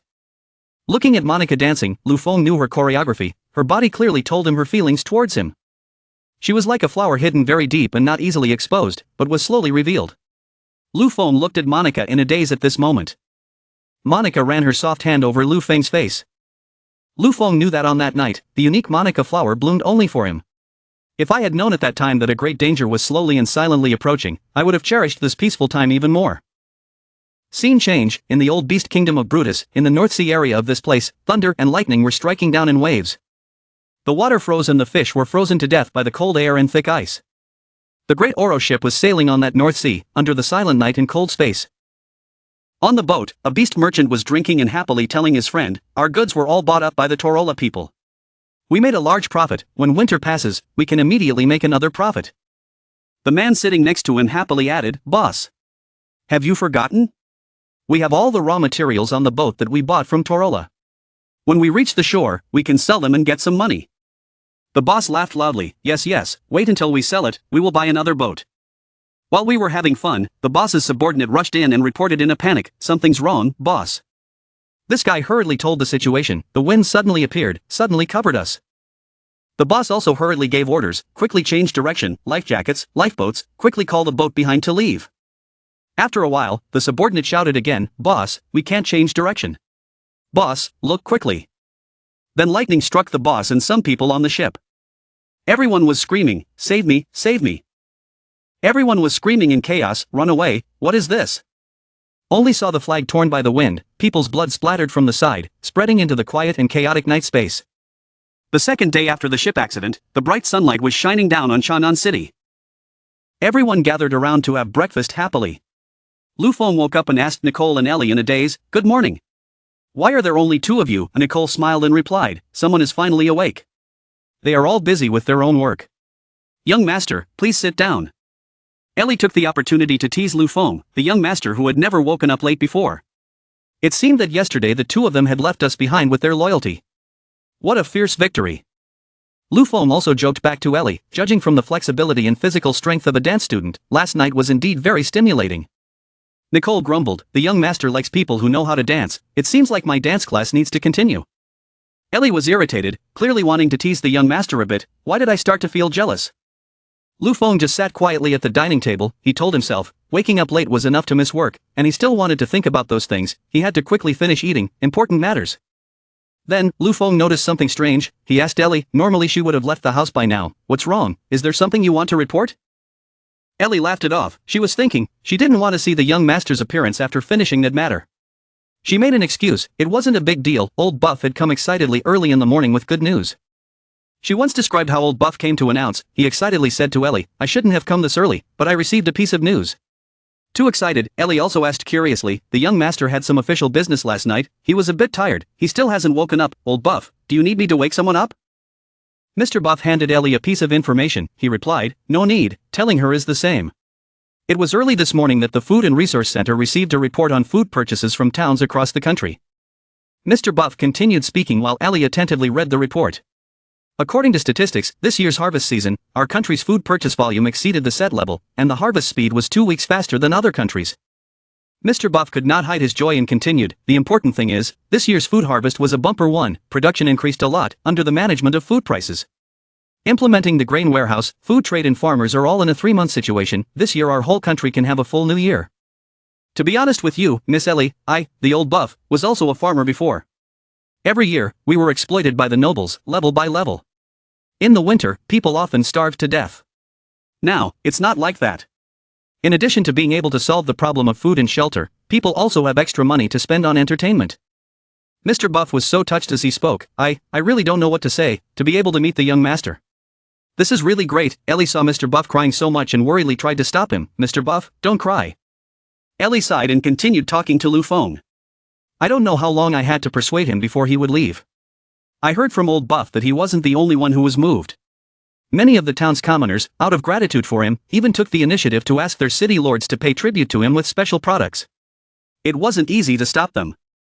Lu Feng was quite satisfied after listening. What he said was very correct. This year's harvest was not only due to my contribution, but also due to the overall planning of the tallest building, the improvement of fertilizers by the agricultural department, the creation of new agricultural tools by the invention department, and the metal refining technology of the smelting department.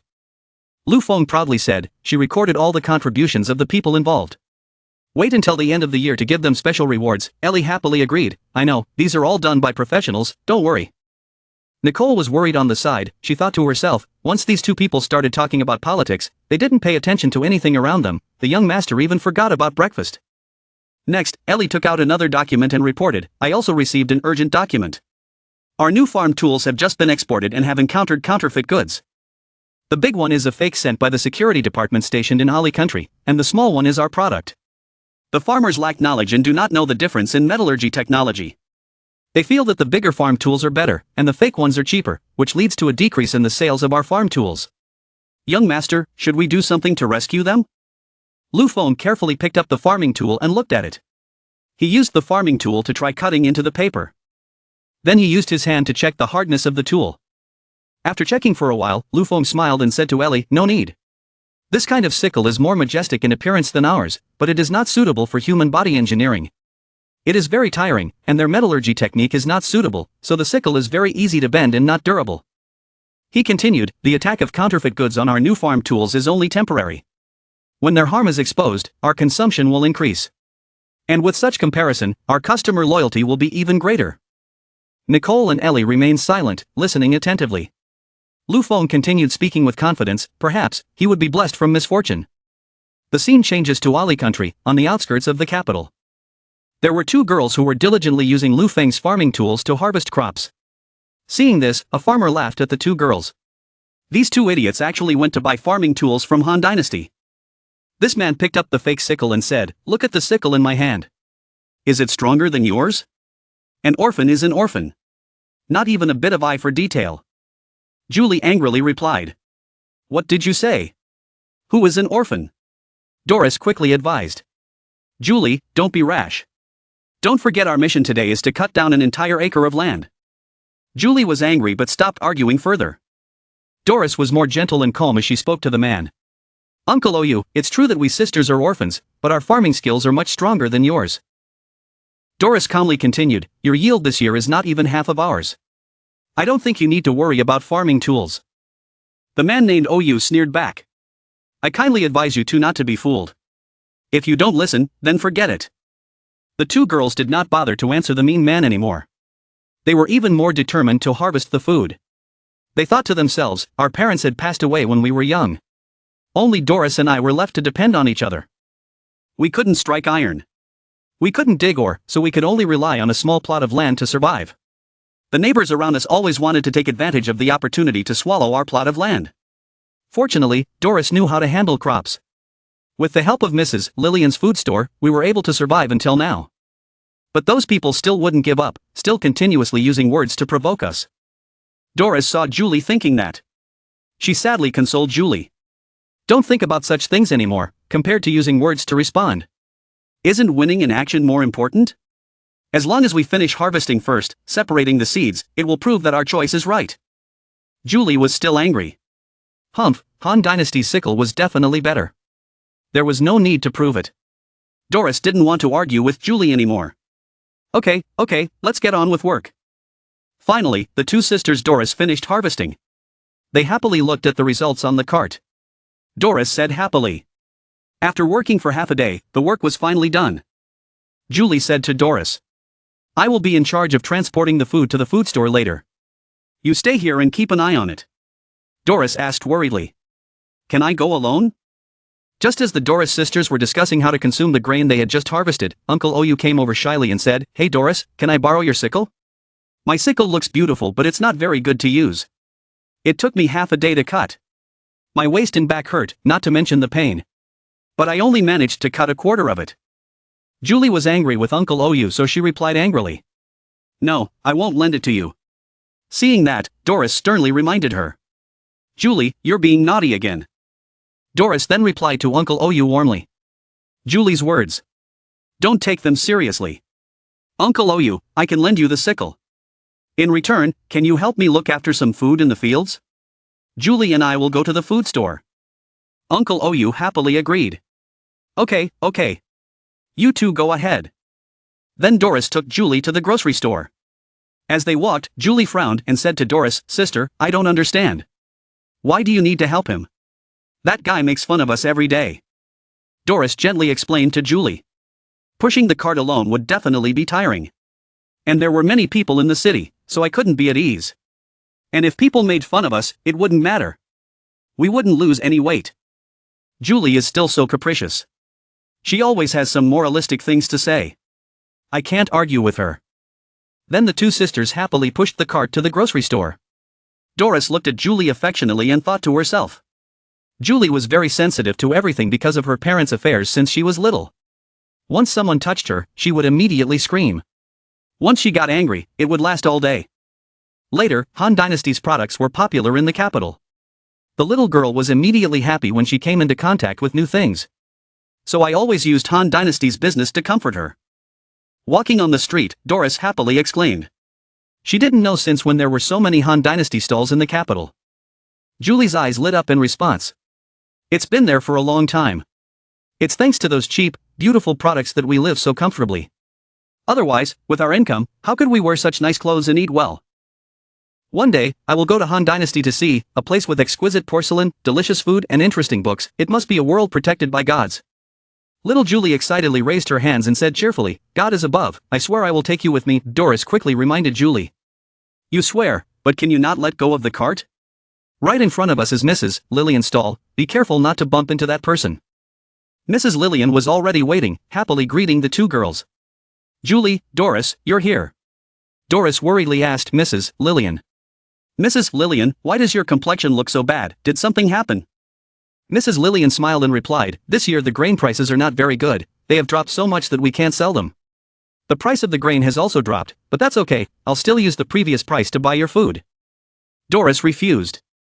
She said, how can that be? Mrs. Lillian, we are grown up now, with arms and legs, we don't need your special care anymore, just take the actual price. Mrs. Lillian had no choice but to agree. Okay, thank you both. It would be great if we were like the Han Dynasty, they maintain stable food prices through regulation and control. Then, Mrs. Lillian called the staff to carry the goods, quickly came over to help, put the food on the cart and put it on the scale, then brought it to the drying yard in the backyard. Doris was sadly discussing with Julie, Julie, why don't we go to work after we get paid? But Julie had an idea, she said, sister, let's go to Han Dynasty. Doris was surprised, huh, Han Dynasty? Julie explained the reason to her sister, we harvest wheat twice a year, the capital we sell can barely sustain our life. But this year the wages have not increased but have decreased, there is not enough money, winter is very hard to endure, even if we work overtime, we are afraid we will have to go hungry and cold. Doris darkly rejected Julie, no, I know you like Han Dynasty. But our parents' graves, our house, our land are all here, how can we leave? Julie sadly forced, so we have to starve to death? Julie cried and continued to shout, Han Dynasty's products are so numerous, it proves that even if we are employees, we still have a lot of opportunities. But did you hear what Mrs. Lillian said? The Han Dynasty even controlled the prices of food, not allowing the prices of food to fall, not allowing farmers to suffer losses. This clearly shows that the Han Dynasty emperor not only created inventions and did business, he also stood on the side of the people. With such a wise ruler, I believe that we will definitely not have to suffer from hunger or cold. Doris remained silent as little Julie said everything. Julie still tried her best to convince her sister, she wanted to live a good life with her sister, even if it was a little hard, it was okay. As long as there was hope every day, it wasn't like now, after working hard for a whole year, in the end, it still couldn't be maintained. Doris hugged Julie, Julie don't cry. Then Doris also made a decision, okay, let's go to Han Dynasty, we don't have to suffer from cold and hunger. Julie was extremely happy, did you agree? Doris smiled and replied, I can't live anymore, why don't we go to Han Dynasty and take a gamble? Let's risk our lives to find a way to live, if Han Dynasty is really good, we can move our parents' graves there. This made Julie extremely excited. Doris also humbly reminded her, don't be too happy so soon, we need to entrust the farm to Mrs. Lillian, once things don't go well there, we can only go back. Even so, Julie was still very excited, how could that be, in Han Dynasty we could definitely live well, eat well, dress warmly, and enjoy life. The scene changes to a solemn atmosphere at the Chang'an City Air Force Barracks. Lu Feng, who was handsome in his Air Force uniform, was praising everyone. Everyone's manners were also very fast. Last night, he suggested that they add a procedure before the mobilization, and now the flagpole was already planted. Ellie also added. The flagpole was already prepared, of course it was quick, the trouble was in other departments, although the person said the ceremony didn't need to be too formal, but I'll count for you. Afterwards, Ellie complained to Lu Feng, Mina, and Dees to be the temporary flag bearers, requiring special training all night. The flagpole workers also needed to work overtime all night, the national band to coordinate with the flag-raising rhythm, requiring all-night practice, plus me, needing all night to inform the military to change the process. There was so much work. Lu Feng smiled wryly. This was mainly a rare opportunity. It wouldn't happen again next time. You girls worked hard. Lu Feng patted Ellie's head to comfort her, but Ellie was still upset. The point was it hard? The point was, did you not tell us the reason for the increase in the process? Lu Feng just smiled and refused to say anything. She would know when it was done. Ellie replied coquettishly, let's go over there quickly. Everyone is already waiting there. Mina, dressed in an Air Force uniform, solemnly held a microphone and announced, you are all on the march for the country, you are the heroes of our Han Dynasty. Before setting off, His Majesty has prepared a special ceremony for you, raising the national flag. Now please raise the flag. After saying that Lelisa, Dees, Mina solemnly brought the national flag in. Lelisa and Dees held guns, Mina in the middle held the national flag. Lu Feng looked at the three girls, he was very happy in his heart, their posture was dignified, their aura was full, very military-like, not bad, not bad. Leia felt a sense of wonder and surprise, wow, their appearance was completely different from what she usually saw. Little Flay was secretly wishing, when can I be as tall as them, so cool. Next, Nicole loudly declared, raised the national flag, and played the national anthem. The brass band began to play the tune of the Han Dynasty national anthem. The crimson flag was also raised at the same time. Fluttering in the wind. Lu Feng loudly ordered, bowed, raised his hand and performed the flag salute ceremony. Everyone seriously followed this sacred flag-raising ceremony. Flay's face was red at this moment, a little emotional, she thought to herself, for some reason, hearing this music, she felt like crying. Ellie also felt choked up in her heart, her chest suddenly felt very sour, what's wrong with me? Leia was tougher, stronger and more passionate, it seemed like there was a fire burning in her chest, she wanted to do something for her country. After the national anthem ended, Nicole signaled for everyone to stop. Nicole introduced Lu Feng to the stage, next, please invite your majesty. Lu Feng walked up majestically, everyone was chatting excitedly, oh no, this is so embarrassing, why am I crying? Lu Feng stood above, he looked down at the crowd of people who were extremely loyal to him, everyone was showing determination, this is the national anthem used when His Majesty ascended the throne. We will definitely be loyal to His Majesty, someone whispered, at that time it wasn't that emotional, now raising the flag it felt much more emotional, probably because of the feeling of being for the country. Lu Feng raised his hand to signal everyone to be quiet. Everyone was very neat and quiet listening to what Lu Feng was about to say. Lu Feng loudly told the entire army, fighting for Bro and rescuing Yadian is a major event for our Han Dynasty, Yadian has always been our friendly neighbor. Now, our neighbor is being invaded, trampled, and destroyed by outsiders, our neighbor does not deserve to live in such dire straits, when a friend is in trouble, we come from all directions to rescue them. Everyone was still listening attentively, Lu Feng continued, furthermore, Fabro is a military power, very fond of war, once they conquer Yadian. They will definitely point their knife straight at our country. We Han Dynasty believe in peace and worship justice, but we are absolutely not afraid of war, so in this battle we fought for Bro, a powerful country that invaded everywhere. Lu Feng continued with great vigor, guaranteeing the new people's government of our Han Dynasty, protecting our hard-won happy life. Lu Feng shouted slogans, resist Fabro, rescue Yadian, protect the family and protect the country. Next, Lu Feng specially reserved a few words for Leia. Leia, your Air Force is one of the most important organizational units of our Han Dynasty. This time, in addition to completing the mission, the most important goal is to ensure safety. Here, I first wish you all victory. Leia solemnly accepted the order. Okay. Then, the family set out to their positions. She gave orders to the whole team. Everyone obeyed. Set out. All in unison loudly. Clear. Looking up at the Air Force departing. Ellie quietly informed Lu Feng. The Air Force will be at the port with soldiers mobilized from all over gathering. Other supplies have also been transferred there. Lu Feng immediately replied. Okay. Continue to monitor this matter. After the Air Force had set off, Lu Feng thoughtfully came over to thank everyone. Everyone worked hard. Today's flag-raising ceremony was great. Dees quickly replied. No big deal. No hard work. None of us felt it was hard work. Just wondering. Why did this ceremony suddenly come up? Mina was also wondering. Me too. I didn't understand. Lu Feng slowly answered now. He first asked everyone's feelings. Before answering, everyone could tell us how they felt about the encouragement ceremony. Nicole speculated. Maybe it was because the band had a high tempo. When the flag was raised, I felt like crying. Then the young master gave a speech. I became even more excited. My heart was pounding. Nina agreed. I also felt my heart beating fast. It was strange. Dees laughed and said, if it weren't for the responsibility on my shoulders, I would have taken a knife and rushed into battle. Via added. I was also very moved. And I felt that this ritual could be expanded to schools. Lelisa added.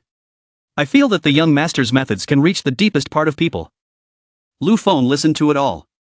Then he slowly said. It seems that my purpose. I have achieved it. Adding this ceremony is to mobilize everyone's emotions. It will lay the foundation for the lectures that follow. 2 is also to strengthen patriotic education. Ellie nodded. No wonder people said it was a rare opportunity. We are getting stronger and stronger now. Except for sending out the Yadian troops, I'm afraid there won't be any war. Thinking about the opportunity to do this ritual is really not much. Lu Feng continued to speak to everyone warmly. The effect of just one ritual was not very obvious. Later on, the Han Dynasty continued to attract merchants, craftsmen and knights from outside. For example, this afternoon, we will welcome knights from the Sahara. So I decided that every Monday, when the Tet holiday comes, schools and the army will hold flag-raising ceremonies. Use every means to unite the nation. Make us weave into a coil. Form a patriotism among the people and army of the whole country. Unify the front lines. Ellie was excited. That day would definitely come. Lelisa made up her mind. It was the young master's wish. We would definitely do our best to help. Lu Feng smiled and said, but hey, everyone looks really nice in their uniforms. It gives off a different vibe. Via was embarrassed at this sentence. Dees was bolder and teased Lu Feng back. The person I like. I can dress up tonight for you to see. Ellie added. I want to wear it too. Don't even think about leaving me. Nicole reminded Ellie playfully. Don't forget you have to meet Leah this afternoon. At the embassy, Grand Knight Leah came to ask His Majesty Lu Feng. Grand Knight Leah under Her Highness Elsa greets His Majesty Lu Feng. Lu Feng hospitably returned the greeting. Your Highness and I have a very good relationship, and you have come from far away. You have worked hard. There is no need to be so polite. Leah happily raised her head and thanked him. Thank you, Your Majesty. Lu Feng replied. No need to be polite. Leah was smiling to herself at this moment. The person in His Highness's heart was indeed dignified, young and talented, and very sociable. Ellie also welcomed Leah quite warmly. The young master was a friendly person. He didn't care about small details. Sister Leah, you don't need to be so tense. Leah stood up and replied.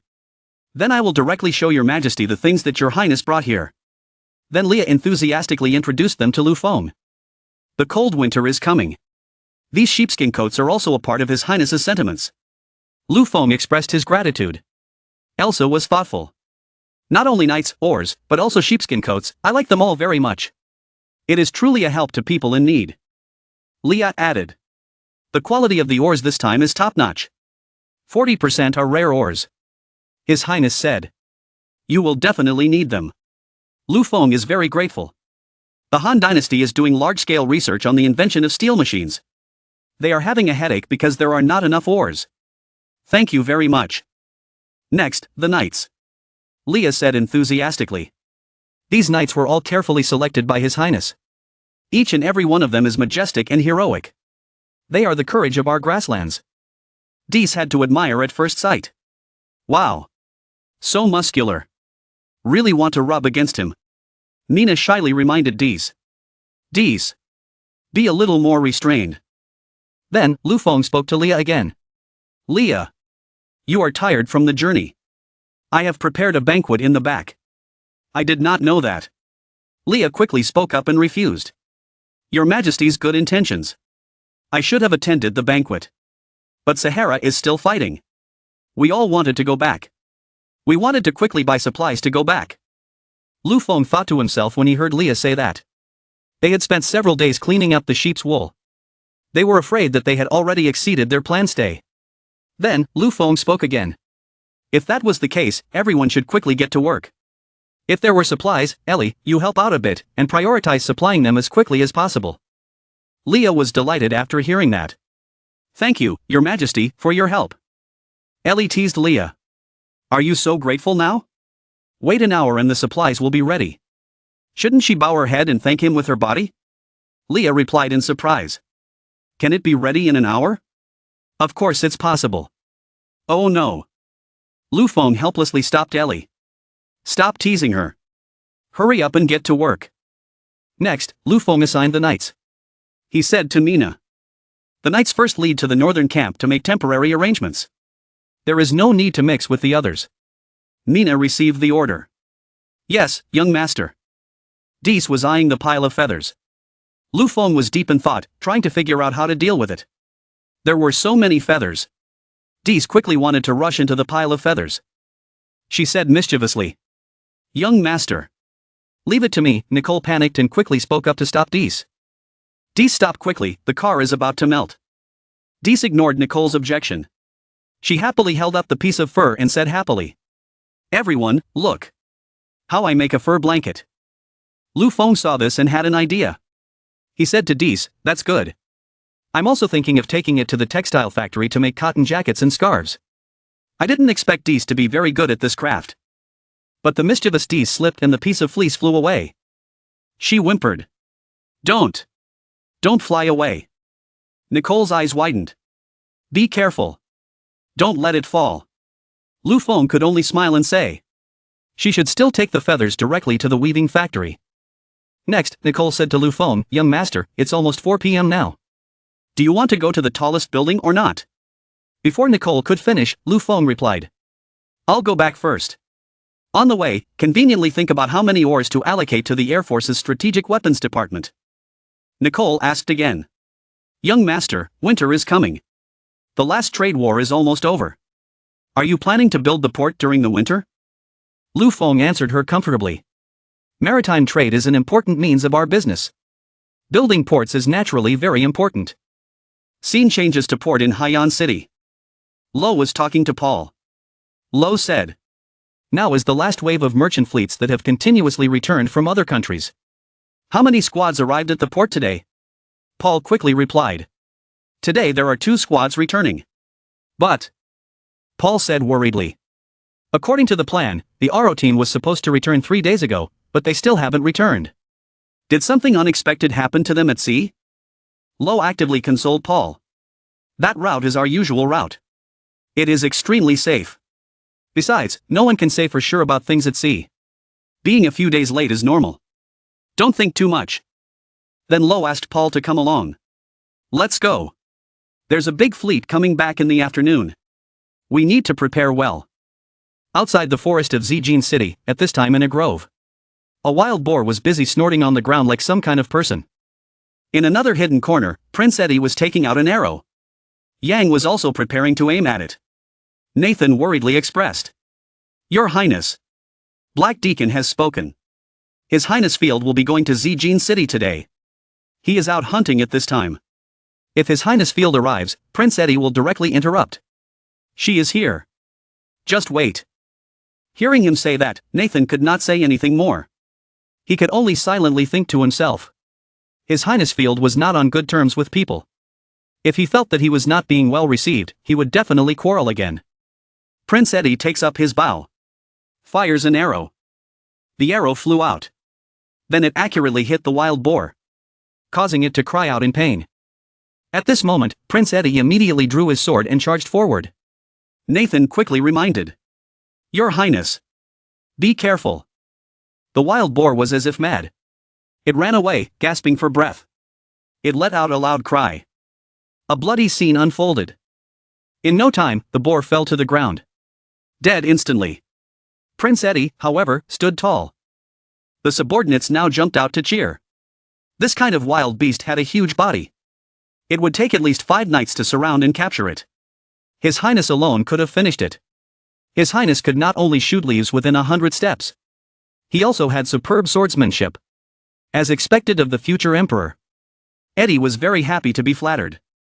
He raised his hand to wipe the blood from his face. His Highness Field handed him a white towel. But he refused to speak. No need. Field scoffed. Filthy. Prince Eddie ordered. Tie the boar to the stretcher. Having said that, he seemed to realize something strange. Only now did he realize that the voice just now belonged to Field. His sister. Field disgustedly handed the handkerchief to Deacon Hong and said, "This handkerchief is no longer needed. You take care of it." Deacon Hong timidly whispered, "Your Highness, His Highness the Crown Prince is still here." Field loudly criticized. "He is dirty anyway." Dark-faced Prince Eddie coldly replied, "If you don't know how to speak human language, don't open your mouth." Having said that, he pointed his finger and shouted loudly, "Everyone, listen to my orders and return to the city." Field laughed happily and sarcastically from the side. "Why do you look so unhappy? Could it be that you intentionally left the city to hunt? Wanted to throw me aside? But the result was unsuccessful. Aren't you happy?" Hearing that, Prince Eddie asked, "Am I that narrow-minded?" Field questioned. "So you came hunting to welcome me?" Eddie retorted. "Don't put gold on your face like that." The three red deacons, Black Deacon and Nathan walking behind, saw this and couldn't help but think the same thing. They're going to argue again. Field continued to tease. "If you want to welcome me, then roast this wild beast according to my favorite method." Knight Nathan. "The method of grilling meat, you find Xiao Hong. Ask Xiao Hong to teach you." Nathan was startled and stammered when his name was called. "This." Prince Eddie shouted angrily. "I hunted the wild animals. Who said I would let you eat them?" Deacon Hong asked curiously. "Our Highness has something to ask of him." Listening to the Crown Prince's tone, he doesn't want to help you. "Why do you still want to argue with him?" His Highness Field said. "He knows my intentions very well. He not only wants to leave me hanging. He even dares to play a preemptive strike on me. His language is so cold. It's obvious that he's intentionally trying to make things difficult for me. He makes me uncomfortable. How can I let him achieve his goal?" With that, Field loudly warned again. "Nathan, don't forget that." Prince Eddie was furious and shouted, "You have no right to order my knights." His Highness Field curled his lips in disdain. "How mean? I asked Little Red to cook." On the other hand, on a certain cliff, a mysterious person wearing a black cloak looked down and exclaimed, "Such a beautiful scenery. I can't bear to destroy it all." In Zijin City, in the city lord's mansion. Field and Eddie sat on the bench. Black Deacon stood behind them. Deacon Hong and Nathan were busy grilling meat. Nathan suggested in a low voice, "Why don't you go and advise His Highness Field and ask him to be a little more humble? Otherwise, everyone won't be able to swallow this meal." Deacon Hong objected. "It's clear that the eldest prince is your brother, but he's not merciful. Bullying my Highness, for both reason and emotion, you should be the one advising the eldest prince." But behind the two people at this moment, Field and Prince Eddie did not even look at each other. Each of them turned their faces in a different direction. Prince Eddie frowned and said, "Bring it up after it's done grilling. Why are you still sneaking around like something?" Nathan heard and quickly replied, "Yes, Your Highness." Deacon Hong thought as he served the grilled meat to Field. His Highness and the Crown Prince clearly knew that cooperation was inevitable, but neither of them wanted to say it first. Who knew who would be the first to break it? Prince Eddie laughed and said, "Don't think that if you don't say anything, you don't need to compromise. Field, think carefully. You need me now. You can send troops if you want. But you need to promise me one condition. You let go of Zijin City. After that, the city you conquer belongs to me." He and Field looked at each other with sparks. After hearing Prince Eddie's conditions, Deacon Hong also frowned in fear. His Highness wouldn't go crazy and kill the Crown Prince, right? Nathan was also scared and secretly lamented. His Highness Field is really scary. Our eldest prince is really pitiful, to have a younger sister like this. Black Deacon frowned and thought. The Crown Prince's request was too much.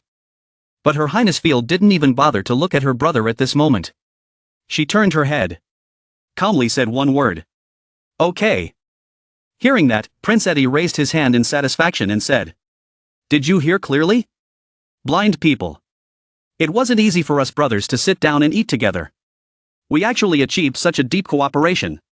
Why don't we toast?" Black Deacon heard that and immediately brought up the wine and obeyed. "Understood. Your Highness." Wine was then poured into glasses. Prince Eddie raised his glass to express. "Field, for our hard-won peace. Drink up." Field also picked up his glass. He clinked it against his brother's. She replied with a fake smile. Hopefully the Crown Prince could smile to the end. Eddie smiled mysteriously and confidently. The Prince of Fabro, of course, can laugh to the end. Isn't that right? With that, they both raised their glasses and drank. Finished drinking, Field slammed the glass down on the table. She stood up and left, not forgetting to remind her beforehand. I'm tired from the ride. I'm going to rest first. Brother, please eat slowly. Eddie happily waved at her. Oh my, you're not feeling well, why didn't you tell me earlier? We siblings don't need to be so distant. You should go quickly. Having said that, he picked up the plate of grilled meat and enjoyed it. His face was full of satisfaction as he exclaimed. This grilled meat. It's delicious. Seeing that, Nathan immediately suggested. Your Highness. Let me go cut more for you. Prince Eddie said. No need. Give me Field's share. On Field's side at this time. When leaving the room, Black Deacon expressed his dissatisfaction. Your Highness. How could you agree with His Highness the Crown Prince? Have you forgotten? How did we deceive the Pope in the first place? Giving them benefits to get them ashore. Now he is giving in. Who knows, it might be like the cult leader. Hearing this, Deacon Hong immediately spoke up to remind him. His Highness does things. There must be a reason. It is not your place to doubt. His Highness Field now spoke up to explain.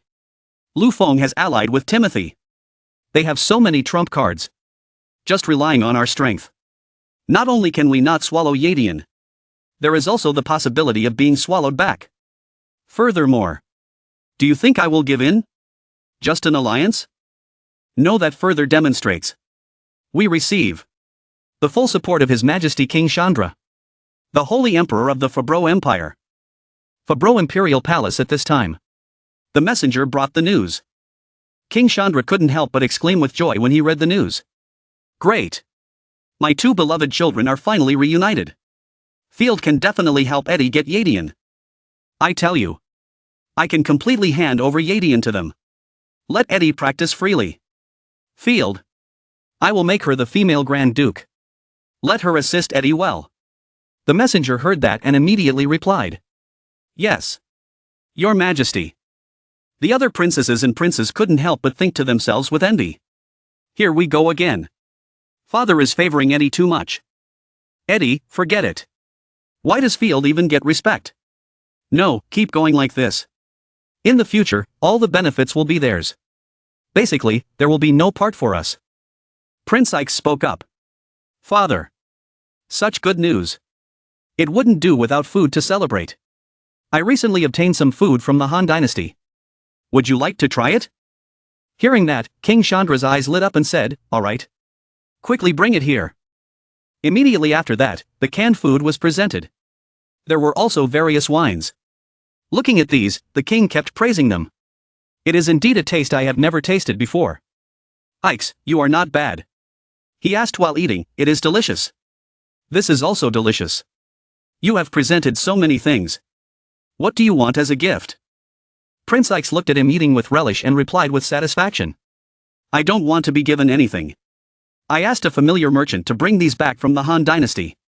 If father likes it, I'm happy. King Chandra was satisfied and instructed. Look at my filial piety. In the future, when I entertain merchants from the Han Dynasty, I'll take care of them all. Assigned. Prince Ikes immediately bowed his head and accepted the responsibility. Thank you, father. I will definitely not disappoint you. I will find you even more delicious food. Then I will take my leave first. The other children of King Chandra saw this and started to talk. Father, why don't you leave this task to me? I will definitely do better than Ikes. Father. I can also search for you. And after turning around and leaving, Prince Ikes revealed his true face and thought to himself. Enjoy it slowly. Seize this last moment. There won't be another chance soon.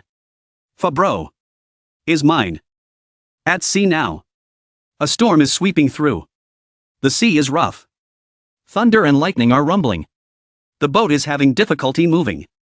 Screams and groans are heard. The cargo ship is still following us. Not lost.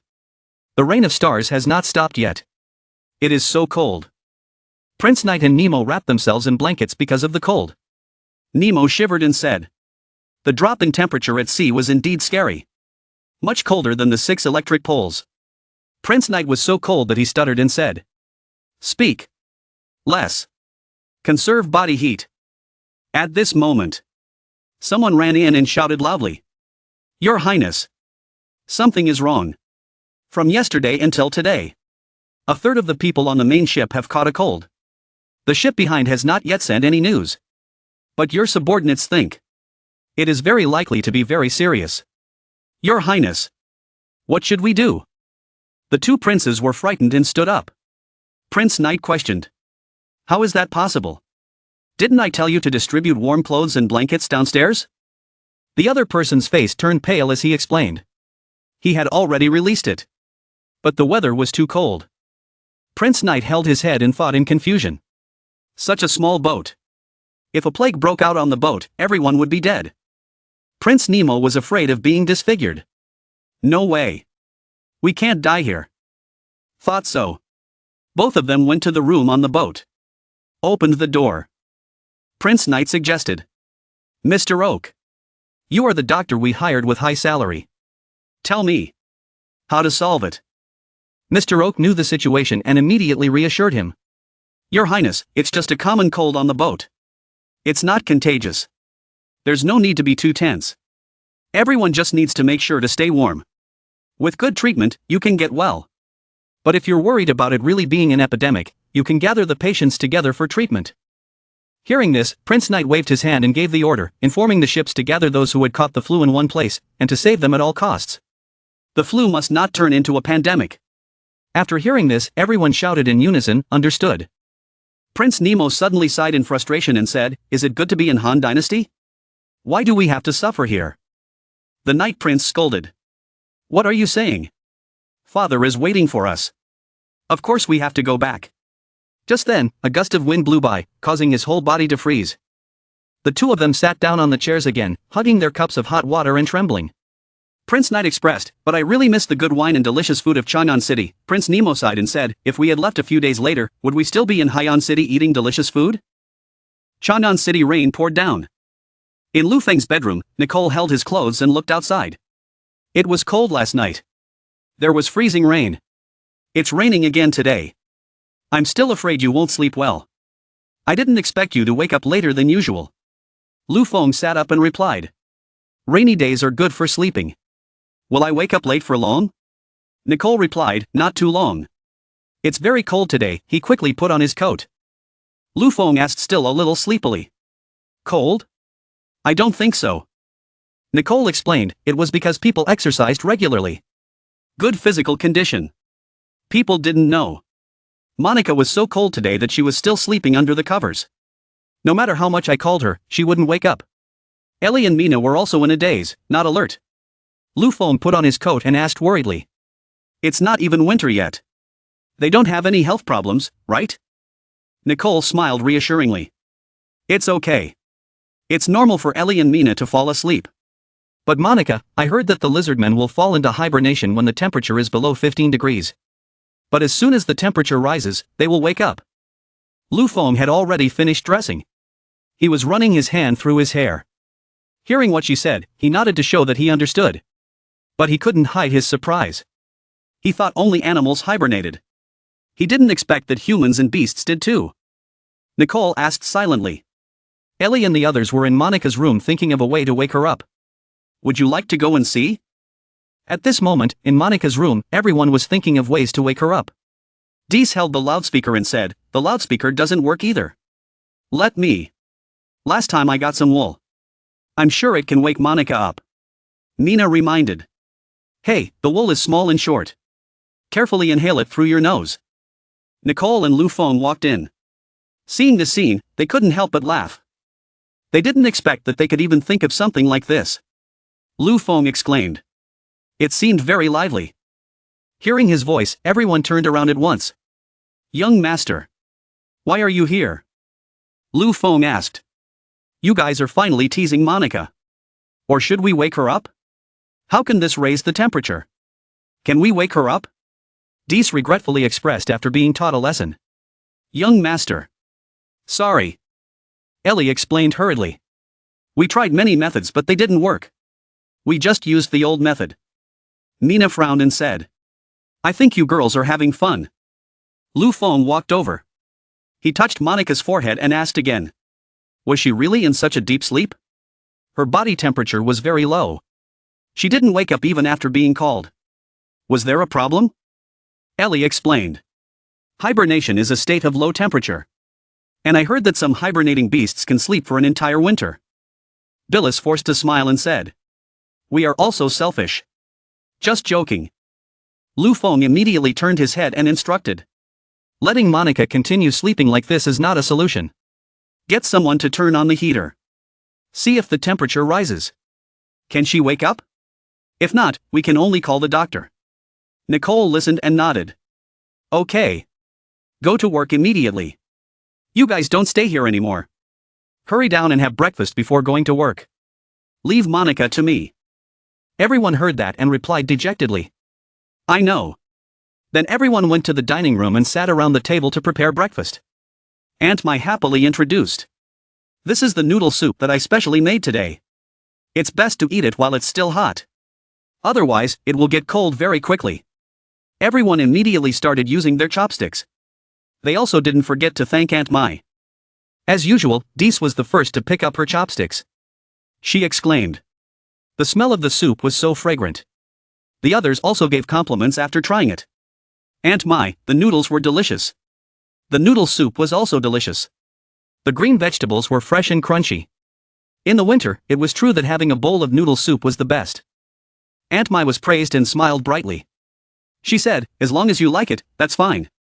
The most important thing about noodle soup is the noodle broth. Last night, I used old chicken and beef bones and simmered it all night. Early this morning, I simmered it on the stove over a low heat. The noodle broth is delicious and the ingredients are fresh. Of course it's delicious. Are you full? Get some more. Nicole also came over at this time. She took the umbrella and gave it to Aunt Mai and said that after the rain stopped, have someone clean up the fallen leaves in the garden. There were too many fallen leaves. The knight who went to the fireplace almost fell. Lu Feng was surprised and asked, are there a lot of fallen leaves? Nicole replied while rolling up her sleeves. The other trees were fine. The trees surrounding the corridor on both sides had half of their leaves fallen. The ground was covered with thick, slippery fallen leaves. It was too dangerous. Ellie ate a big piece of meatball. She said, the mulberry tree not only has great visual value, but can also absorb harmful gases in the air. That's why we plant a lot of them at every intersection. There are many people on the road. There are many vehicles. We have to arrange for someone to handle it in time. After I finished eating, I immediately arranged it. Lu Feng instructed. Environmental Protection Bureau workers are required to wear raincoats. Pay attention to cold weather and keep warm. Ellie nodded. I know. Lu Feng raised his hand to rub his chin and thought.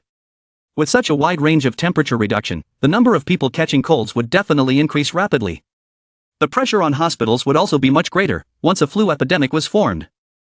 Ellie continued. Our doctors have all received training in influenza treatment. The hospital also has a complete epidemic prevention mechanism. It just needs to be handled well. Isolation from the source of infection can prevent this. Dees said.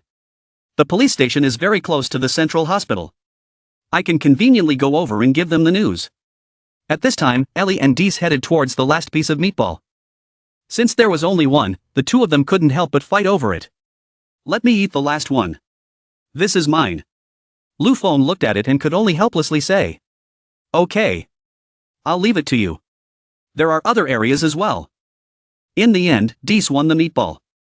Ellie cried but still said, this cooling down was mainly related to the northwestern cities. I have already ordered the people below to go to the telegraph office to collect information. Then, based on the situation, we will formulate a unified action plan. Otherwise, we will wait for them to report the news. The vegetables are already wilted. Nicole came up with an idea. Young master, I also want to contribute. The person before said that ginger water can dispel cold and warm the taste. Now the pizza restaurant branches are spread all over Chang'an City. Let me ask each store to cook more ginger water. Give it away for free to everyone. Hearing this, Lu Feng happily agreed. That's a good idea. If the ginger and brown sugar in the shop aren't enough, you can directly contact the agriculture department and the sugar refinery. This is all up to you. Nicole heard that and couldn't help but happily affirm. Young master, rest assured. I will definitely do my best. Jenny also expressed. Young master, although I only know how to draw. But if there is anything I can help with, please order me. Lelisa also assured. Young master's orders. I will never disobey. Nina said enthusiastically. The security department is under your control. Billis and Aunt Mai would like to join. Young master, Aunt Mai, and I also want to help. Lu Feng couldn't help but feel moved when he saw this. He said, don't worry. This is just a backup phase. When the time comes to really use you guys, I definitely won't be polite. Nicole stood outside in the rain with an umbrella and said to Lu Feng and the others in the car. The heat will still take some time to take effect. I have already asked Monica's mother. If there is any problem, she will contact us as soon as possible. Hearing that, Lu Feng also felt more relieved and said. You've worked hard. Ellie reminded. We know, Nicole. Hurry up and go in. Don't get wet. Nicole smiled and said, I'll go take care of the ginger water. Everyone, be careful on the road. Lu Feng let out a breath. He thought to himself. I just gave the command out of habit. I didn't expect everyone to find their positions correctly in the first place. Everyone had grown up quite a bit. Suddenly, Ellie sighed again. Lu Feng saw this and asked. What's wrong? Ellie sadly folded her ears and replied. I remember back then, there was hail in the fall. It rained heavily and continuously. After winter, it was snowing everywhere. At that time, people either starved to death or froze to death. Lu Feng heard that and suddenly pulled her into his arms. He comforted. Since the last tornado, we have established a mechanism to handle and prevent natural disasters and epidemics. In addition, we have people, countless people, like Nicole and Jenny. Love this country, aspire to help this country. We work together. Together to overcome difficulties, Han Dynasty will absolutely not appear in such a miserable state. Hearing him say that, Ellie suddenly felt relieved. She silently hummed. The next day, the rain stopped. At the Han Dynasty shopping mall, Ellie and Leah went for a walk. Leah asked curiously. Your Highness, the supplies have already been purchased. Why did you bring me here? Ellie smiled and said that she had bought all the supplies and the young master had given them to everyone. But none of them were my thoughtful gifts. Understand? Leah said seriously. So I have to say it first. Don't spend money carelessly. It's very expensive here. Ellie didn't listen to her finish. He pulled her into a store. She proudly said. I have a lot of money. Don't worry about it. Leah sighed and reminded. Your Highness, be careful. There are people in front of you. And inside, the friendly staff introduced the product to the two of them. This skincare product is the best in our store. It is researched by scientific research. Not only can it soften and moisturize the skin, it can also whiten the skin and remove dark spots. The effect is very good. Ellie was absorbed in choosing, pointing and asking Leah. How is this set? I feel very good. Leah replied. No, Her Highness Elsa doesn't like these things. Not practical. Ellie didn't pay attention to her words. She directly closed the order. She took out a gold coin and gave it to the employee and said. Skincare is very important in winter. Get me 20 sets. The employee looked at the gold coin and his eyes lit up as he replied. Okay. Customer. Please wait a moment. We will immediately pack the goods for you. Leah saw it and opened her eyes wide and exclaimed. Too many. Her Highness Elsa's face. Not that big. Ellie smiled happily and said. It's okay. Everyone has a share too. The two continued shopping. Ellie went to another store to place an order. This tea set is very beautiful. Give me 10 sets. Wrap it up. The saleswoman happily agreed. Leah scratched her head and reminded her. Your Highness. Her Highness Elsa only drinks water. Ellie seemed to be immersed in shopping. She was praised everywhere. This vase is not bad. I remember there were yellow flowers in the spring on the prairie. Very beautiful. It goes very well with this vase. Leah shouted helplessly. We don't have time to pick flowers. After a while of sweeping, Leah couldn't help but remind her worriedly. Your Highness. Just a moment ago. You bought skincare products. Tea sets. Vases and towels. There were more than a dozen of them in total. Too much. Too wasteful. Ellie waved her hand and confidently said. Not a waste. These were all the most fashionable items in Chang'an City. They were suitable as gifts for everyone. Leah then smiled and recounted. Before leaving, Her Highness Elsa had given me some instructions. She asked me to see if the people at Han Dynasty were good or not. Now it seems Her Highness is living very comfortably. To the point of changing his appearance. Hearing that, Ellie couldn't help but touch herself and wonder. Appearance changed. Of course not. I'm still the same. Could it be here? Touching her face, Ellie happily admitted. Lately, she really felt a bit different. Leah quickly shook her head and said, "That's not what I meant." She explained that people in the Han Dynasty, a place with a clear and orderly planning and development, enjoyed a peaceful and happy life without looking at the price tag when buying things. They only needed to choose the most fashionable item of the season, and they would buy a lot of it without even blinking an eye. I don't know when we became so far apart. Hearing these words, Ellie finally realized. She sadly lowered her ears and said, "Leah, I'm sorry, elder sister and the people of the clan are all working hard to restore the country." I was a little happy but forgot about it. Leah took her hand and smiled, advising her.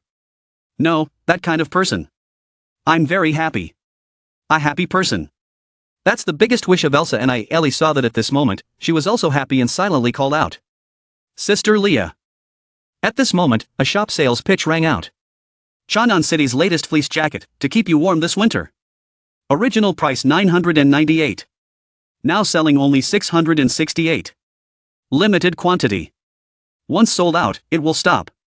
Ellie heard this and urged. The cold spell had passed, but the country of Ali in the northern Sahara had already had heavy snowfall. Perhaps the Sahara had cooled down. This coat is very practical. It's a new style too. Let's go over there and take a look. Leah kept stopping her. Your Highness. You've already bought a lot.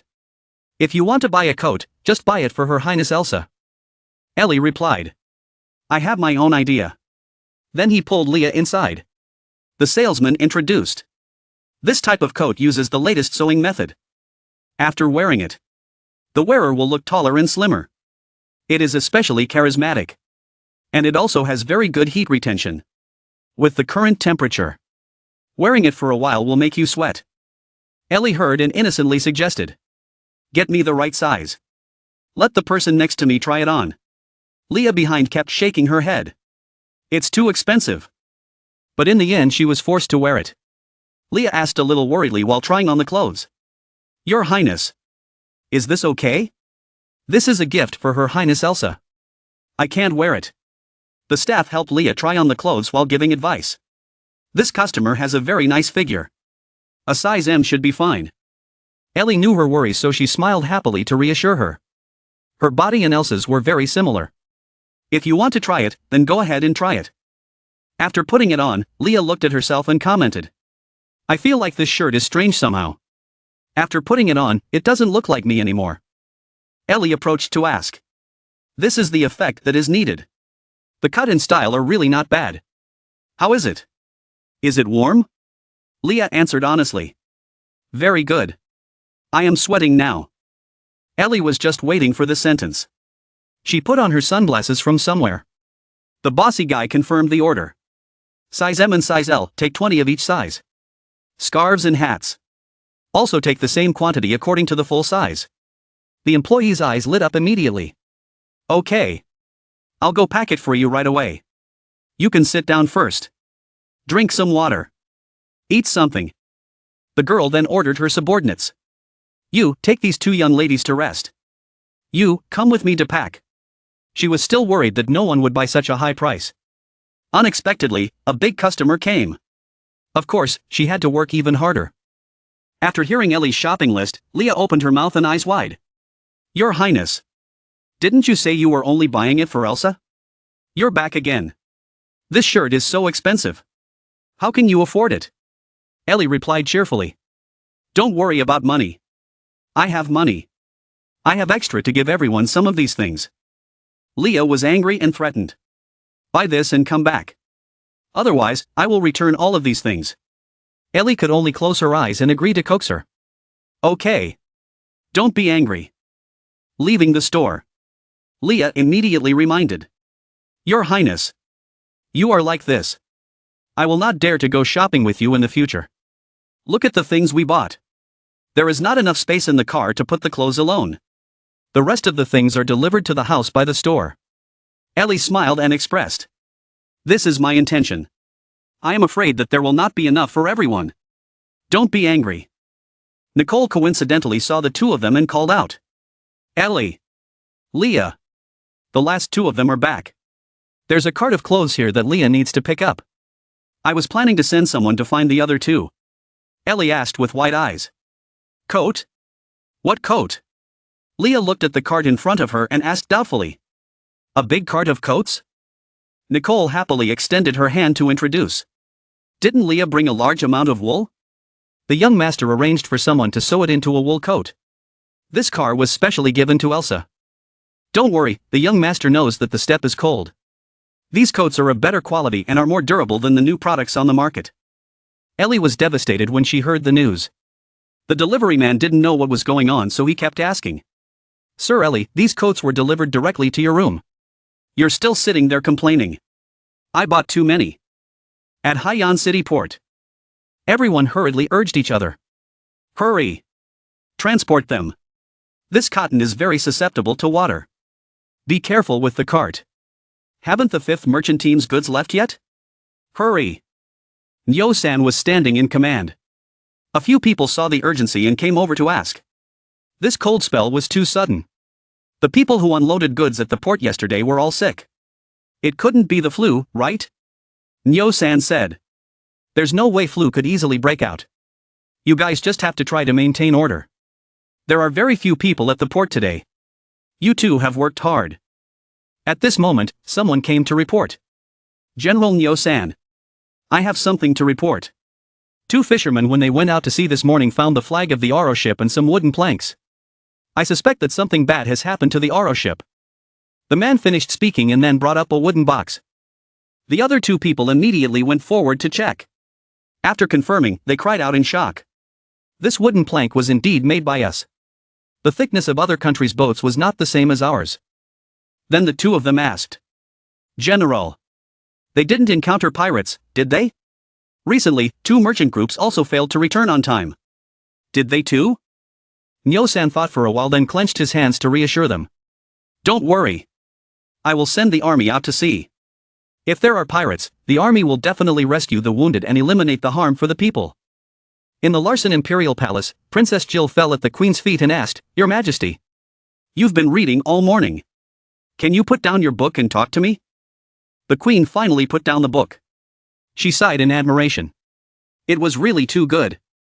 Then she patted her daughter's head and said, This morning, when you brought the books from Han Dynasty over, I only felt that the covers were beautifully decorated. But I didn't expect the content to be so attractive. Scholars from Han Dynasty. It's truly magical. Han Dynasty also makes me want to go there. Hearing that, Jill's eyes sparkled as she suggested. Then, my lady. Would you like to go to Han Dynasty for a visit? I can be your tour guide. If you like Han Dynasty, then forget it. Do you want to drag your mother along? Do you want to leave me alone in Larson? Jill saw him and threw it up. Father. Have you dismissed the court yet? King Larson asked. Speak quickly. Don't try to avoid it. Jill immediately expressed. At worst, you and your mother will go together. Larson will take care of it. King Lauren sat down on the chair and grumbled. What a joke. Governing a country is not like playing with toys. You have never cared about politics. How can you do well? Jill smiled and replied. I didn't know I could learn. Father can test me. See if my basics are up to par. Hearing this, King Lauren also tried to ask his daughter a question. I ask you. The weather has changed dramatically in the past 2 days. It has been raining continuously. Our autumn harvest has been severely affected. There will inevitably be a great famine in the winter. What do you think we should do? Princess Jill thought for a moment and then replied. I will build a nationwide organization to support relief. One side will help people harvest quickly. Do my best to reduce food shortages. Winter is coming. Can expand the granary. Free food and clothing for everyone. Ensure the safety of the people through the winter. Hearing her words, the Queen and King couldn't help but laugh.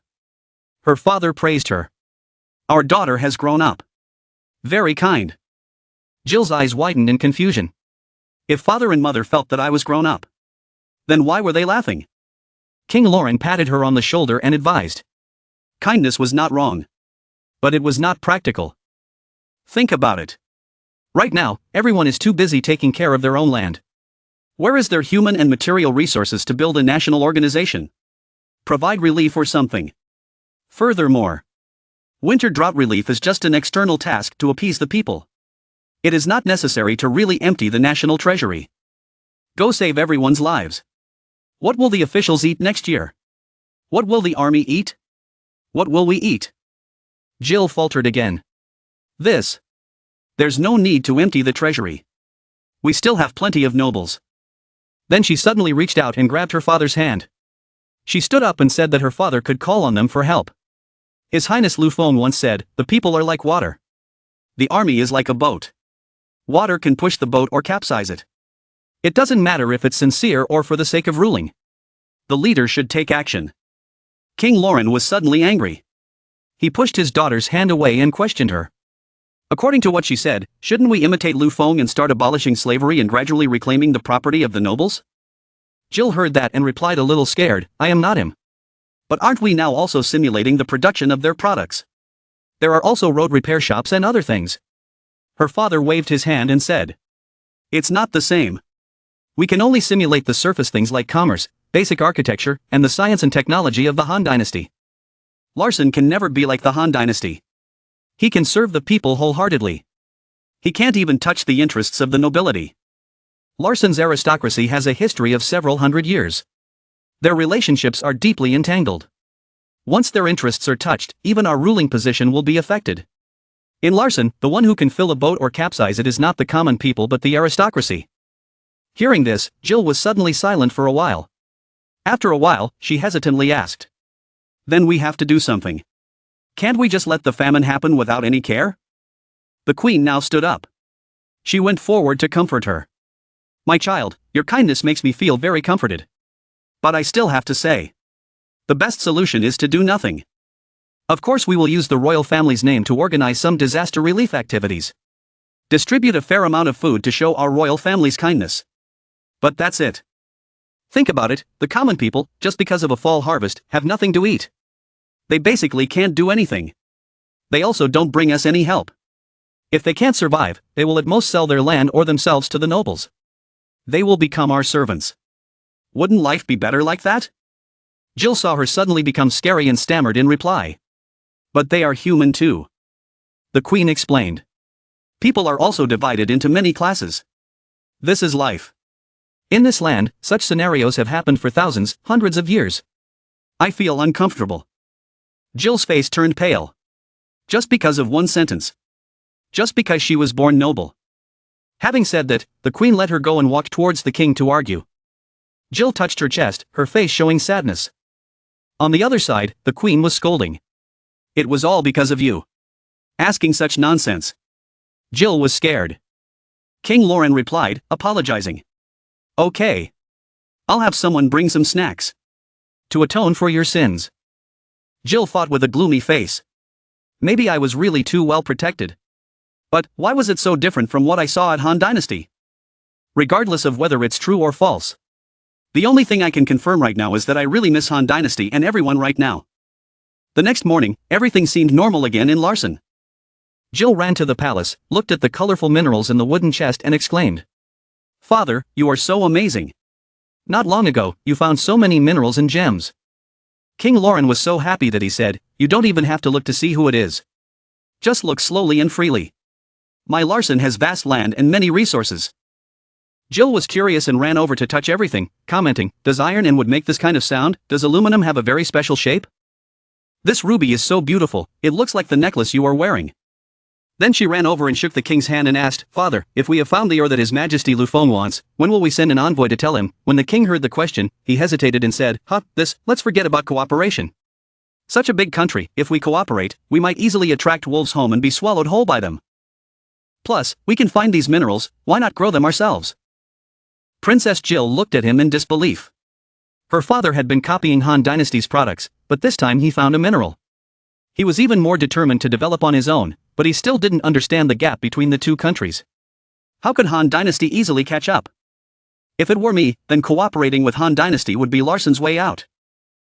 Thinking about it, she immediately held up the ruby ore and said, "Father, look at this." King Lauren didn't understand what she was going to do, so he asked, "What's so beautiful about a rough ore?" Jill continued to show her ruby pendant and asked, "So how do these two sides compare?" King Lauren suddenly realized something. He exclaimed, they are clearly the same material, but your necklace is much brighter and more exquisite." Jill now smiled and explained, "Their ingredients are the same, but this chain has undergone the design, polishing, and processing of Han Dynasty craftsmen to become this shape. Our resources are just like these untapped gems, needing their techniques, right? As for inviting wolves into the house, I dare not say for sure, but Father is a smart person. Our country's knights are both brave and good at fighting. Father's wisdom added to the knight's courage. Why should he be afraid of the Han Dynasty? Could it be that after I left home for a few months, Father has already become timid? If that were the case, our ancestors would jump out from a few steps of the portrait and beat people up." King Lauren now laughed and said, "I was just a little hesitant. My child has really grown up. Father is very happy. This cooperation will be as you expected." After he finished speaking, he patted her head and turned to leave. Jill asked, "Father, where are you going?" King Lauren said that if he wanted to cooperate with the Han Dynasty, he needed a good port. His father went to choose a location for the new port. On the sea, the ship is moving. In the sky, seagulls are flying. The scene is so peaceful. The Navy officer on the ship said dejectedly, "We have patrolled all of our territorial waters. We have checked all the routes. We haven't even seen a single hair on the pirates. Are these people really that powerful?" The person behind him judged. "Maybe they have already escaped to the free seas. We should go back and ask the general for instructions, then decide whether we need to go to the free seas or not." Suddenly, the ship entered a frozen body of water. The soldier exclaimed, "Oh my God, what the hell, there's an iceberg below." Another person corrected him, "What iceberg? It's an iceberg." Immediately, the soldier ran to report the situation, reported to the captain. The boat could not move. The captain of the ship quickly gave the order to gather on the spot, waiting to find someone to check the situation. On the other hand, at this moment, the blue-haired Marine was tilting his head to look at the iceberg, below which, the figure of a long-haired young woman was giving him a cold smile. The Marine trembled and stuttered as he shouted, Quickly look, there is a woman." There was no response, so he turned around and asked, "Evan, what are you doing?" Navy Evan at this moment half of his body seemed to be frozen, trying to persuade the other person, "Quickly, run." Chang'an City was covered in white snow, the weather was cold, but the situation was tense. Someone ran in to report, "Your Majesty, Haiyan City has an urgent telegram." Hearing the news, Lu Feng couldn't help but stand up in surprise and ask, "What?" A cold wave appeared in Haiyan City. Did someone get into trouble? The two soldiers confirmed that yes, the terrifying ice had frozen the entire port. The fog was so thick that you couldn't see even if you raised your hand. The people in the city are using all their strength to resist this cold wave, but the weather is extremely cold and it is difficult to resist. We ask your Majesty to come forward to preside over the overall situation. Lu Feng heard that and immediately gave the order, "Mina, let's take the spaceship and depart now. Let's go to Haiyan City and take a look." Mina immediately nodded. The two of them prepared to set off immediately. In the snowstorm, Mina looked forward with difficulty and reported, "That is, young master, we don't need to go to Haiyan City anymore." Lu Feng suddenly exclaimed, "What?" Mina reported the situation. This cold wave had already spread to Chang'an City. Lu Feng looked on in extreme horror, wondering how it could become so serious overnight. What exactly was going on? Below, a group of people who seemed to be from some kind of cult lined up and said in unison, "This was the punishment of the ice goddess. Ice would freeze everywhere." Hearing this, the people were all panicked and scared. Leaflets were continuously distributed, saying that only believers of the ice goddess could be saved. The ice goddess is the one who saves us. If you don't want yourself or your loved ones to be frozen, you need these things. The ice goddess expects many believers. Lu Feng heard this and asked, "Ice goddess, Mina, isn't this what you told me before?" Mina clenched her fists and affirmed, "Those guys must want to take advantage of this cold wave to charm the people's hearts, to become the second cult leader." Seeing me clean them up, just as I was about to leave, Lu Feng reached out to stop her. He said, "Mina, wait." Mina doesn't understand anything. Lu Feng pointed in one direction and said, looking over there, someone had already come to handle it. Below, Deesa's guards marched forward in full force. Dees shouted, "Illegal gatherings are prohibited in Chang'an City. You heretics, stop talking nonsense and confusing the people here. His Majesty Lu Feng will lead us to victory over all disasters. Those who shake people's hearts, if you don't stop, don't blame me for putting you in jail." The guards followed orders to disperse the group of people from that faction, but when they saw what happened, they scattered. Lu Feng and Mina walked over and called, "Dees." She turned her head in surprise and said, "Young master. Sorry I'm late, I've called the police to disperse them and appease the people in the city." Lu Feng said, "You did very well, the important thing now is the cause and effect of this cold wave, this is the last one." While speaking, suddenly a blue light shone down from the sky. In a flash, a beam of light shone straight into the city lord's mansion's room. Seeing this scene, Lu Feng, Mina, and Dees were all shocked. Mina exclaimed, "Damn it, what happened?" The atmosphere suddenly became strange. Lu Feng hurriedly urged, "Quickly, let's go back." When he got there, he saw the guards on duty lying on the floor trembling and crying for help. Lu Feng said in astonishment, "This is here, this book, it." In the middle of the room, a book was illuminated by a ray of light, floating in the air. Below the floor the guards collapsed on the ground. Lu Feng recalled, this was Amos' diary that he had brought back before, because he had read it several times but had not found anything special. So he had always left it on the bookshelf in the bedroom. Now what? Ellie also ran over in a panic. The book was emitting red light. Suddenly it rushed forward, passing Lu Feng. He heard people dodge and then reminded, "Be careful." The book still flew, flying to where Ellie was standing. Lu Feng shouted, "Ellie." But at this moment, the light from the book enveloped Ellie, pulling her up high. Mina couldn't help but curse. "Damn it, what's going on?" She tried to reach out to touch the beam of light, but it reacted and knocked her away. Luckily, Lu Feng quickly ran over to support her. He asked, "Are you okay?" Mina quickly urged, "It's okay, go see Ellie quickly." And Ellie at this time also gradually lost consciousness. The light suddenly went out, she also fell unconscious. Lu Feng immediately raised both hands to catch her. He shook her and called, "Ellie, wake up quickly, is there anything uncomfortable?" Ellie slowly woke up, she weakly said, "I'm fine." Ellie sat up, holding her head and expressing, "It's just a headache, it feels like something is getting into my head." Hearing that, Lu Feng couldn't help but bite his lips and think to himself, could it be that diary? He then reassured everyone, "Don't worry, you guys take Ellie back to the room first, leave everything to me, Dees carry Ellie and Mina to carry out the order." When he was alone, Lu Feng started to open the space gate back to Earth. He thought, to clearly investigate the situation in Ellie's body. Portable X-ray machine bought on Earth, hope it works. After returning, Ellie was placed on an X-ray bed, the results of which were then displayed on the machine. Lu Feng looked at it in amazement. This was the screen displaying unknown matter, unknown state, unknown nucleus, unknown composition. He couldn't help but wonder, unknown matter, what exactly is this? There is also this cold wave, is it related to the outbreak of this diary? Lu Feng looked outside, Mina anxiously called out, "Young master." He turned back to reassure her, "Don't worry, whether it's Ellie's body or this cold wave, I can handle it, trust me." Mina nodded sadly. Lu Feng returned to the intermediate space and opened the door to think. He could only bring the test results back to Earth to find an expert to take a look. After arriving, Lu Feng gave me the report and asked, "Professor Tran, to help me look at this report. As long as you help me find out clearly, the amount of money is no problem." Professor Tran held the results paper and read it, trembling as he clenched it tightly. Then he stood up and slammed his hand on the table and scolded. "Are you trying to cause trouble? Are you deliberately using a non-existent monster to fool me? Have you been watching too much 3D? Get out of here." Lu Feng listened to the scolding and was dumbfounded, not understanding what was going on.